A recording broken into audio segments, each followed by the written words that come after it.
ഈ കാണുന്ന വീഡിയോസ് കാണുന്നത് അതങ്ങനെ തന്നെ അനുകരിക്കുമ്പോൾ അവിടെ ഈ പറയുന്ന അല്ലെങ്കിൽ അവർ തമ്മിലുള്ള ലവൊക്കെ മാറി അതൊരു ഡിവോഴ്സിലേക്ക് വരുന്നു.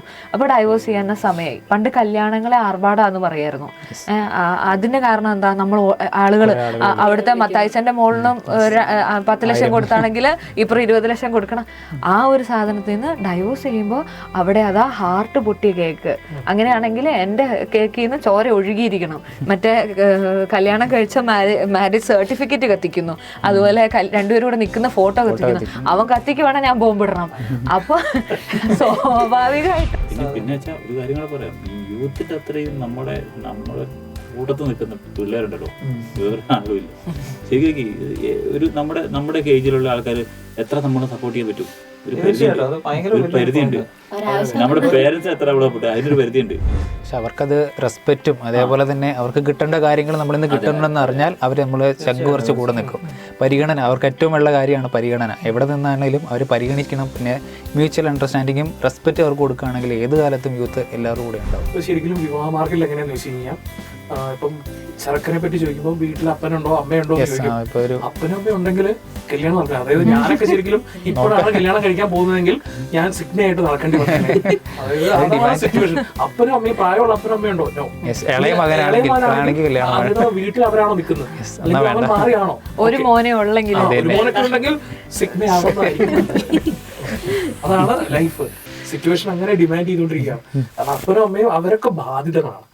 ഇങ്ങനത്തെ ബാധ്യതകളൊന്നും, അതായത് അവരുടെ ഒരു ഫ്രീ ലൈഫില് ഇതൊക്കെ ഒരു ഭംഗമാണ്. അത് ഭംഗം വരുന്നതൊന്നും അവർക്ക് ഇഷ്ടമാണ്. പണ്ട് ജനറേഷൻ ഗ്യാപ്പ് എന്ന് പറഞ്ഞാല് നമ്മുടെ അപ്പനമ്മമാർ മാതാപിതാക്കളുടെ ജനറേഷനും മക്കളുടെ ജനറേഷൻ എന്ന് പറഞ്ഞാൽ അത്രയും വലിയൊരു ഗ്യാപ്പായിരുന്നു. ഇപ്പൊ ജനറേഷൻ ഗ്യാപ്പ് എന്ന് പറഞ്ഞാൽ എന്റെ പ്രായമുള്ളവരും ഒരു 5 വയസ്സിന് താഴെയുള്ളവരും തമ്മിലുള്ള ജനറേഷൻ ഗ്യാപ്പ് എന്ന് പറയുന്നത്. ഇപ്പൊ നിങ്ങൾ പറഞ്ഞ മുമ്പേ കുറെ വാക്കുകളുണ്ട്. എല്ലാം ഒന്നും നമ്മൾ തന്നെ പറഞ്ഞു, നമുക്കെല്ലാം അറിയത്തില്ല. അത് ഉപയോഗിക്കുന്നവർ പറഞ്ഞാൽ നമ്മളെക്കാളും 2 വയസ്സോ 3 വയസ്സോ താഴെയുള്ളവർ ഉപയോഗിക്കുന്ന വാക്കുകളാണ്. അപ്പൊ അവിടെ തന്നെ ഒരു 2 വർഷത്തിനുള്ളിൽ 2 വയസ്സിനുള്ളിൽ ജനറേഷൻ ഗ്യാപ്പ് എന്ന് പറയുന്ന സാധനം വന്നു. അപ്പം അത് എത്രത്തോളം അപകടകരമാണെന്നുള്ളത്. ഇപ്പോൾ ഈ സിറ്റുവേഷനിൽ ജീവിക്കുന്ന നമ്മള് അറിയത്തില്ലെന്ന് പറഞ്ഞാൽ സാർ നേരത്തെ പറഞ്ഞ പോലെ ഒരു നോട്ടം നോക്ക്, നീ ഏതാന്നുള്ള മട്ടില്. അപ്പോൾ ഇത് പഠിക്കണം, എന്നിട്ട് ഇതുപോലെ ആവണം. ചിലപ്പോൾ സിറ്റുവേഷൻഷിപ്പ് ഇല്ലാത്തെങ്കിൽ എന്നെ ആ ടീമിൽ പെടുത്തിയില്ലെങ്കിലും എന്ന് കരുതി ഞാനും ഒരു സിറ്റുവേഷൻഷിപ്പിൽ പോയാൽ അങ്ങനെ അത് നെഗറ്റീവായി മാറുന്നുണ്ട്. അവിടെയാണ് നമ്മളൊരു ചോദ്യം നമ്മളോട് തന്നെ ചോദിക്കട്ടെ. കാരണം നമ്മൾ ഇത്തരത്തിലൊക്കെ ആയാലും തെറ്റ് കണ്ടാൽ നമ്മൾ പ്രതികരിക്കാതിരുന്നാൽ, അല്ലെങ്കിൽ തെറ്റിനെ നമ്മൾ ശരിവൽക്കരിച്ചു കഴിഞ്ഞു കഴിഞ്ഞാൽ ശരിക്കും നമ്മുടെ ഐഡന്റിറ്റിനെ നമ്മൾ നശിപ്പിക്കുകയല്ലേ ചെയ്യണം. ഫോമോ എന്ന് പറഞ്ഞ് ഞാൻ ഇവരൊക്കെ ചെയ്യും പോലെ അല്ലെങ്കിൽ ഈ ഇതുപോലെ ഒന്നും ഞാൻ ആവുന്നില്ലെങ്കിൽ എനിക്കെന്തോ ഒരു പ്രശ്നമാണ്. ഗ്രൂപ്പിൽ നിന്നും ഔട്ടായി പോകും. ഞാൻ സൊസൈറ്റിക്ക് ആപ്റ്റായിട്ടുള്ള ഒരാളല്ല, അതുകൊണ്ടാണ് എനിക്ക് അങ്ങനെ തോന്നാത്തത്. അല്ല, ഞാനത് ചെയ്യണം. ഇപ്പൊ ഇവൻ ഡ്രഗ്സ് യൂസ് ചെയ്യുന്നതാണെങ്കിൽ പോലും, അല്ലെങ്കിൽ പട്ടം കൂടിയിരുന്ന് എന്ത് കാര്യം ചെയ്യുന്നതല്ല, തമാശ പറയുന്ന കൂതറ പറയുന്നതാണെങ്കിൽ പോലും, അതിൻ്റെ അകത്ത് ഞാനില്ലെങ്കിൽ, ഞാൻ ഈ ഏജിന് എനിക്കെന്തോ പ്രശ്നമുണ്ട്, അതുകൊണ്ട് ഞാൻ അതിൽ നിന്നൊക്കെ മൊത്തം ഔട്ടായി പോകും. ആ ഒരു ഫിയർ ശരിക്കും ഇവരെ കുട്ടികളെ ഇൻഫ്ലുവൻസ് ചെയ്യുന്നുണ്ട്. ഇപ്പോഴത്തെ അവർക്കത് സഹിക്കാൻ പറ്റില്ല. ചെറിയ മിസ്റ്റേക്കിനെ പോലും അക്സെപ്റ്റ് ചെയ്യാൻ പറ്റാത്തൊരു ലെവലിലേക്ക് പോയിക്കൊണ്ടിരിക്കുകയാണ്.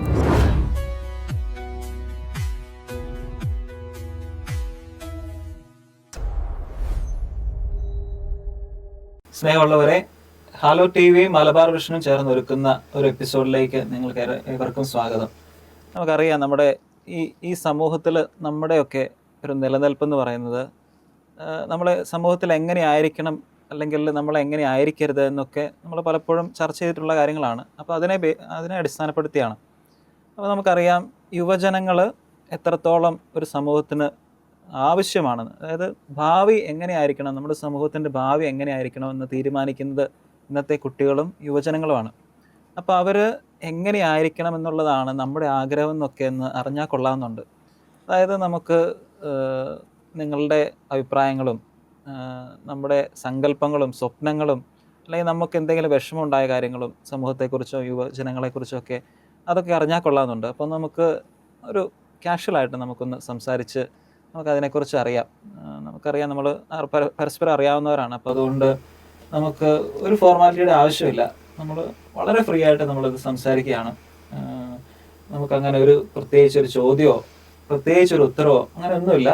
നമുക്ക് വളരെ കാഷ്വലായിട്ട് നമ്മുടെ അഭിപ്രായങ്ങൾ പറയാനുള്ള ഒരു സമയമാണ്. അപ്പോൾ അതുകൊണ്ട് നിങ്ങളെല്ലാവരെയും ഏറ്റവും സ്നേഹത്തോടുകൂടെ നമ്മുടെ ഈ ഒരു നല്ല സമയത്തിലേക്ക് സ്നേഹപൂർവ്വം സ്വാഗതം ചെയ്യുകയാണ്. നമുക്കറിയാം, നമുക്ക് പരിചയമുള്ളവരാണെങ്കിൽ പോലും താമരശ്ശേരി രൂപതയെ സംബന്ധിച്ചിടത്തോളം ഒത്തിരി പ്രധാനപ്പെട്ടവരാണ് ഈ ഇരിക്കുന്നവരൊക്കെ. അത്യാവശ്യം തിരക്കുള്ള ഒരു മനുഷ്യനാണ്. അൽഫോൺസ കോളേജിന്റെ പ്രിൻസിപ്പാളാണ്. ധാരാളം തിരക്കുകൾ ഒക്കെ ആയിട്ട് ഇങ്ങനെ പോകുന്നതുകൊണ്ട്, പക്ഷെ നമ്മുടെ കൂടെ ഈ സമയം നല്ല സമയം ചെലവഴിക്കാൻ വേണ്ടിയിട്ട് കടന്നു വന്നിരിക്കുകയാണ്. സ്നേഹപൂർവ്വം സ്വാഗതം ചെയ്യുന്നു നിങ്ങൾ ഓരോരുത്തരെയും.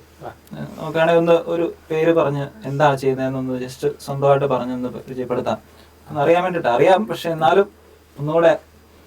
ഓക്കെ, എൻ്റെ പേര് ബെർണാഡ് ജോസ്. ഞാൻ കോടഞ്ചേരി സ്കൂളിൽ വർക്ക് ചെയ്യുന്നു. എൻ്റെ പേര് അന്ന മരിയ റോയ്. ഞാൻ CA പഠിച്ചുകൊണ്ടിരിക്കുക. ഞാൻ ഡോക്ടർ ഷിജു എലിയാസ്, തിരുവമ്പാടി അൽഫോൺസ കോളേജിന്റെ പ്രിൻസിപ്പളാണ്. ഞാൻ ലിസ്മരിയ റോയ്. ഞാനിപ്പോൾ +2 കഴിഞ്ഞ് നിൽക്കുക. ഞാൻ ജിപ്റ്റ് ആൻ്റണി. ഞാൻ പുല്ലപ്പാറ ഹയർ സെക്കൻഡറി സ്കൂളിൽ വർക്ക് ചെയ്യുന്നു. എൻ്റെ പേര് ജ്യോതിസ് ചെറുശ്ശേരിൽ നിന്നാണ്. താമരശ്ശേരി രൂപതയുടെ യുവജന സംഘടനയായ KCYM SMYM-ൻ്റെ ഡയറക്ടറായിട്ട് സേവനം ചെയ്യുന്നു. പുല്ലൂരാമ്പാറ ഇടവകമാണ്. ഞാൻ ഈ KCYM സംഘടന ഏറ്റെടുത്തത് കൊണ്ട് തന്നെ ഈ യുവജനങ്ങളെക്കുറിച്ച് കൂടുതൽ പഠിക്കാൻ ആഗ്രഹിക്കുകയാണ്. ഞാനൊരു യുവജനമാണ്, എന്നാൽ പോലും അതിൻ്റെ കൂടെ എന്താണ് സമൂഹത്തിൽ യുവജനങ്ങളുടെ സ്ഥാനം, അല്ലെങ്കിൽ സമൂഹം എങ്ങനെയാണ് ഈ യുവജനങ്ങളെ കാണുന്നത്, പ്രത്യേകിച്ച് ക്രിസ്ത്യൻ കമ്മ്യൂണിറ്റിയിലെ, ഞാൻ അങ്ങനെ ആയതുകൊണ്ട്, ഞാൻ ഇതിൻ്റെ ഡയറക്ടർ ആയതുകൊണ്ട് ക്രിസ്ത്യൻ കമ്മ്യൂണിറ്റിയിലെ യുവജനങ്ങളെ എങ്ങനെ സമൂഹം കാണുന്നു എന്നുള്ളതും ഞാൻ അറിയേണ്ട ഒരു വിഷയമാണ്. അപ്പം അതുകൊണ്ട് തന്നെയാണ് നിങ്ങളോട് ഞാൻ പറയുന്നത്, നിങ്ങളുടെ അഭിപ്രായത്തിൽ, അതായത് നിങ്ങളെ സമൂഹത്തിൻ്റെ വിവിധ തലങ്ങളിലുള്ളവരാണ്, അപ്പോൾ അതുകൊണ്ട് സമൂഹം എങ്ങനെ കാണുന്നു എന്നതിലൂടെ എനിക്ക് മനസ്സിലാക്കാൻ സാധിക്കും. അപ്പോൾ അതുകൊണ്ട് നമ്മുടെ അഭിപ്രായത്തിൽ യുവജനം എങ്ങനെയായിരിക്കണം, ഇപ്പോഴെങ്ങനെയാണ് എന്നുള്ളതൊക്കെ ഒന്ന് നമുക്ക് സംസാരിച്ചു പോകാം. പ്രത്യേകിച്ച് ചോദ്യങ്ങളൊന്നുമില്ല, നമുക്ക് നമ്മുടെ കാഷ്വലായിട്ട് എന്നാൽ വിലയേറെ അഭിപ്രായങ്ങൾ പറയുന്നത് നല്ലതായിരിക്കും. ഈ പണ്ടൊക്കെ നമ്മള് എന്താ പറയാ പഠിച്ചുകൊണ്ടിരുന്ന കാറ്റഗറി, എന്താ പറയാ ക്ലാസ്സുകളിലൊക്കെ പഠിച്ചുകൊണ്ടിരുന്നപ്പോൾ നമ്മള് എന്താ പറയാ ഈ ജനറേഷൻ അങ്ങനെ കാറ്റഗറൈസ് ചെയ്തൊന്നും എനിക്കറിയില്ലായിരുന്നു. പക്ഷെ ഇപ്പോ ഓരോ സാറ് 90s കിഡ്സ് അല്ലേ, കിഡ്സ് എന്ന് പറയല്ലേ, 90s ഫാദർ ഒക്കെ അപ്പോ ഇങ്ങനെ കാറ്റഗറൈസ് ചെയ്തൊരു ലോകത്താണ് നമ്മൾ ജീവിക്കുന്നത്. കാരണം ഓരോ ജനറേഷന്റെയും കൃത്യമായ സ്പെസിഫിക് ഫീച്ചേഴ്സും അത്രത്തോളം ചേഞ്ചുകളൊക്കെ, സ്മാർട്ട് ഫോണുകളൊക്കെ ഇറങ്ങുന്നത് പോലെ അങ്ങനെ ഒരു ഫീച്ചേഴ്സ് 3G 5G, നമ്മളൊക്കെ ചിലപ്പോൾ 2G ഒക്കെ ആയിരിക്കാം. അവര് വിളിച്ചാലും മില്ലനേഴ്സ് എന്നാ വിളിക്കുന്നത്. 81 മുതൽ ഇങ്ങോട്ട് ഉള്ള കാലഘട്ടത്തിലുള്ളവരെ മില്ലനേഴ്സ് എന്നാ വിളിക്കുന്നത്. അതെന്ന് വെച്ചാൽ ഞാൻ 90s ആയതുകൊണ്ട് എനിക്കത് വരും, സാറപ്പായ മില്ലനേഴ്സ് അത് വേണ്ടി വരികയായിരിക്കും. അപ്പൊ അത്രയും ഒരു കാറ്റഗറൈസ് ചെയ്ത ഒരു ലോകത്താണ് ഇപ്പൊ നമ്മൾ ആയിരിക്കുന്നത്. അപ്പോ ഓരോരുത്തരും ഡീൽ ചെയ്യുമ്പോൾ അവരുടെ സ്പെസിഫിക് ആയിട്ടുള്ള കാര്യങ്ങൾ നമ്മൾ കൃത്യമായിട്ട് അറിഞ്ഞിരിക്കണം. അല്ലാതെ നമുക്ക് ഒരിക്കലും ആരെയും ഡീൽ ചെയ്യാൻ കഴിയില്ല. ഇപ്പം പണ്ടൊക്കെ ട്രെയിനിങ്ങിനൊക്കെ പോകുമ്പോഴേ നമ്മൾ കുട്ടികളോട് ചോദിക്കും വാട്ട് ഈസ് യുവർ അംബിഷൻ എന്ന് ചോദിച്ചു കഴിഞ്ഞാൽ കൂടുതലും പറയുന്നത് എങ്ങനെയായിരിക്കും, എനിക്കൊരു ടീച്ചർ ആവണം, അല്ലെങ്കിൽ എനിക്കൊരു പൈലറ്റ് ആവണം, ഡോക്ടർ ആവണം, IAS ഓഫീസേഴ്സ് ആവണം, അല്ലെങ്കിൽ അവരേതെങ്കിലും ഒരു റോൾ മോഡൽ സെറ്റ് ചെയ്ത് ആ വ്യക്തിയുടെ പേര് പറയും അയാളെ പോലെ ആവണം. ഇപ്പോൾ മാറി, ഇപ്പം വന്നിരിക്കുന്ന ടേം ഇൻഫ്ലുവൻസർ ആണ്. വ്ളോഗേഴ്സ്, ഇൻഫ്ലുവൻസേഴ്സ്, അവരുടെ ഒരു ലോകമായി കഴിഞ്ഞിരിക്കുന്നു ഇന്നിപ്പോ ഈ 21st സെഞ്ചുറി. അതായത് ഈ 21st സെഞ്ചുറിയിൽ 25 വർഷങ്ങളെ കഴിഞ്ഞിട്ടുള്ളൂ. അപ്പോഴത്തേക്കും ഇൻഫ്ലുവൻസേഴ്സിന്റെ ലോകമായി കഴിഞ്ഞിരിക്കുന്നു. അത്രത്തോളം ഒരു ഡ്രാസ്റ്റിക് ചേഞ്ച് നമ്മുടെ ഇടയിൽ തന്നെ സംഭവിച്ചു കഴിഞ്ഞിരിക്കുന്നു. അങ്ങനെയല്ലേ? തീർച്ചയായിട്ടും. പണ്ട് കാലങ്ങളിൽ നമുക്കറിയാം, നിങ്ങളെ റോൾ മോഡൽ ആരാന്ന് ചോദിച്ചാൽ നമ്മൾ പെട്ടെന്ന് ചിന്തിക്കുക സമൂഹത്തിന് ഒരു ദിശ നൽകിയ ആൾക്കാർ, അല്ലെങ്കിൽ എഴുത്തുകാർ, അല്ലെങ്കിൽ ശാസ്ത്രജ്ഞർ, അല്ലെങ്കിൽ ചിന്തകർ, ഇവരെയൊക്കെ ആയിരിക്കും പെട്ടെന്ന് നമ്മൾ മനസ്സിലേക്ക് ഓർമ്മ വരുന്നത്. പക്ഷേ ഇന്നത്തെ കാലത്തേക്ക് മാറി വരുന്നതായിട്ട് തോന്നിയിട്ടുണ്ട്. അതായത് അവർ ദിവസവും കാണുന്ന, അല്ലെങ്കിൽ അവർ ഫോളോ ചെയ്യുന്ന സോഷ്യൽ മീഡിയ ഇൻഫ്ലുവൻസറൊക്കെ ആയിരിക്കും അവർ മാതൃകയായിട്ട് സൂക്ഷിക്കുന്നത്. ശരിക്കും ഈ ഇന്നത്തെ കാലഘട്ടങ്ങളിൽ ഈ സോഷ്യൽ മീഡിയ ഹാൻഡിൽ ചെയ്യുന്ന ഇൻഫ്ലുവൻസിനൊക്കെ ഒരു മാതൃകയാക്കേണ്ട ആവശ്യമായിട്ട് തോന്നിയിട്ടുണ്ടോ? അന്നേക്ക് എന്താണ് അഭിപ്രായം? രണ്ട് രീതിയിലും ഉണ്ട് കേട്ടോ. നല്ല ഇൻഫ്ലുവൻസ് നടത്തുന്നവരെ നമുക്ക് തീർച്ചയായും മാതൃകയാക്കുന്നതിൽ തെറ്റില്ലല്ലോ. പക്ഷേ ഈ കുറേ റീച്ച് കിട്ടാൻ, കുറേ വ്യൂസ് കിട്ടാൻ വേണ്ടിയിട്ട് കോപ്രായങ്ങൾ കാട്ടിക്കൂട്ടുന്നവരെ നമ്മൾ ഇൻഫ്ലുവൻസേഴ്സ്, അവരെ ആക്ച്വലി ഈ ഇൻഫ്ലുവൻസേഴ്സ് എന്നൊരു ടേം നമ്മൾ ഉപയോഗിക്കാൻ പാടില്ല. അവരെ നമ്മൾ ഇൻഫ്ലുവൻസ് ചെയ്യാൻ പാടില്ല. പക്ഷെ എന്നാലും ഞാൻ പറയാലോ, എൻ്റെ ഒക്കെ കൂടെയുള്ള ഒരുപാട് പേർക്കും ഇങ്ങനത്തെ തെറ്റായ അവർ ഇൻഫ്ലുവൻസ്ഡ് ആവുന്നുണ്ട്. അതായത് കുറേ തെറി പറയുന്നതും, അല്ലെങ്കിൽ കുറേയൊക്കെ ഒന്നിനെയും ബോദർ ചെയ്യാതെ ഞാൻ എന്ന ഒരു ഭാവത്തിൽ സുഖമായിട്ട് ജീവിക്കുന്നതാണ് കുറേ കൂടെ നല്ലത് എന്ന് ധരിക്കുന്ന ഒരു സെറ്റ് ഓഫ് ജെൻസി കിഡ്സിൽ പെടുന്ന ആളാണ് ഞാനും. അപ്പോൾ ശരിക്കും ഈ ഡെവലപ്മെന്റ് സ്റ്റേജുകളിൽ ഉണ്ടാകുന്ന വ്യത്യാസം ഉണ്ടല്ലോ, ആ വ്യത്യാസങ്ങളെ ഇവര് ചൂഷണം ചെയ്യുന്നുണ്ട്.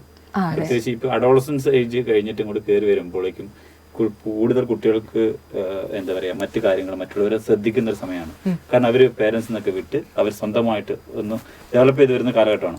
ആ കാലഘട്ടത്തിലേക്കാണ് കൂടുതൽ എന്താ വരിക, അവിടുന്ന് മുതൽ അങ്ങോട്ടാണ് ഇൻഫ്ലുവൻസിലേക്ക് കൂടുതൽ അവർ ഫോക്കസ് ചെയ്യുക. അപ്പൊ ശരിക്കും പറഞ്ഞ ഈ പറയുന്ന ഇപ്പം അന്ന പറഞ്ഞതുപോലെ ഉള്ള ഇൻഫ്ലുവൻസേഴ്സ് ഒക്കെ അവര് ഇവരെയാണ് ഫോക്കസ് ചെയ്തിട്ട് ഓരോ സാധനങ്ങൾ പുറത്തേക്ക് ഇറക്കുന്നത്.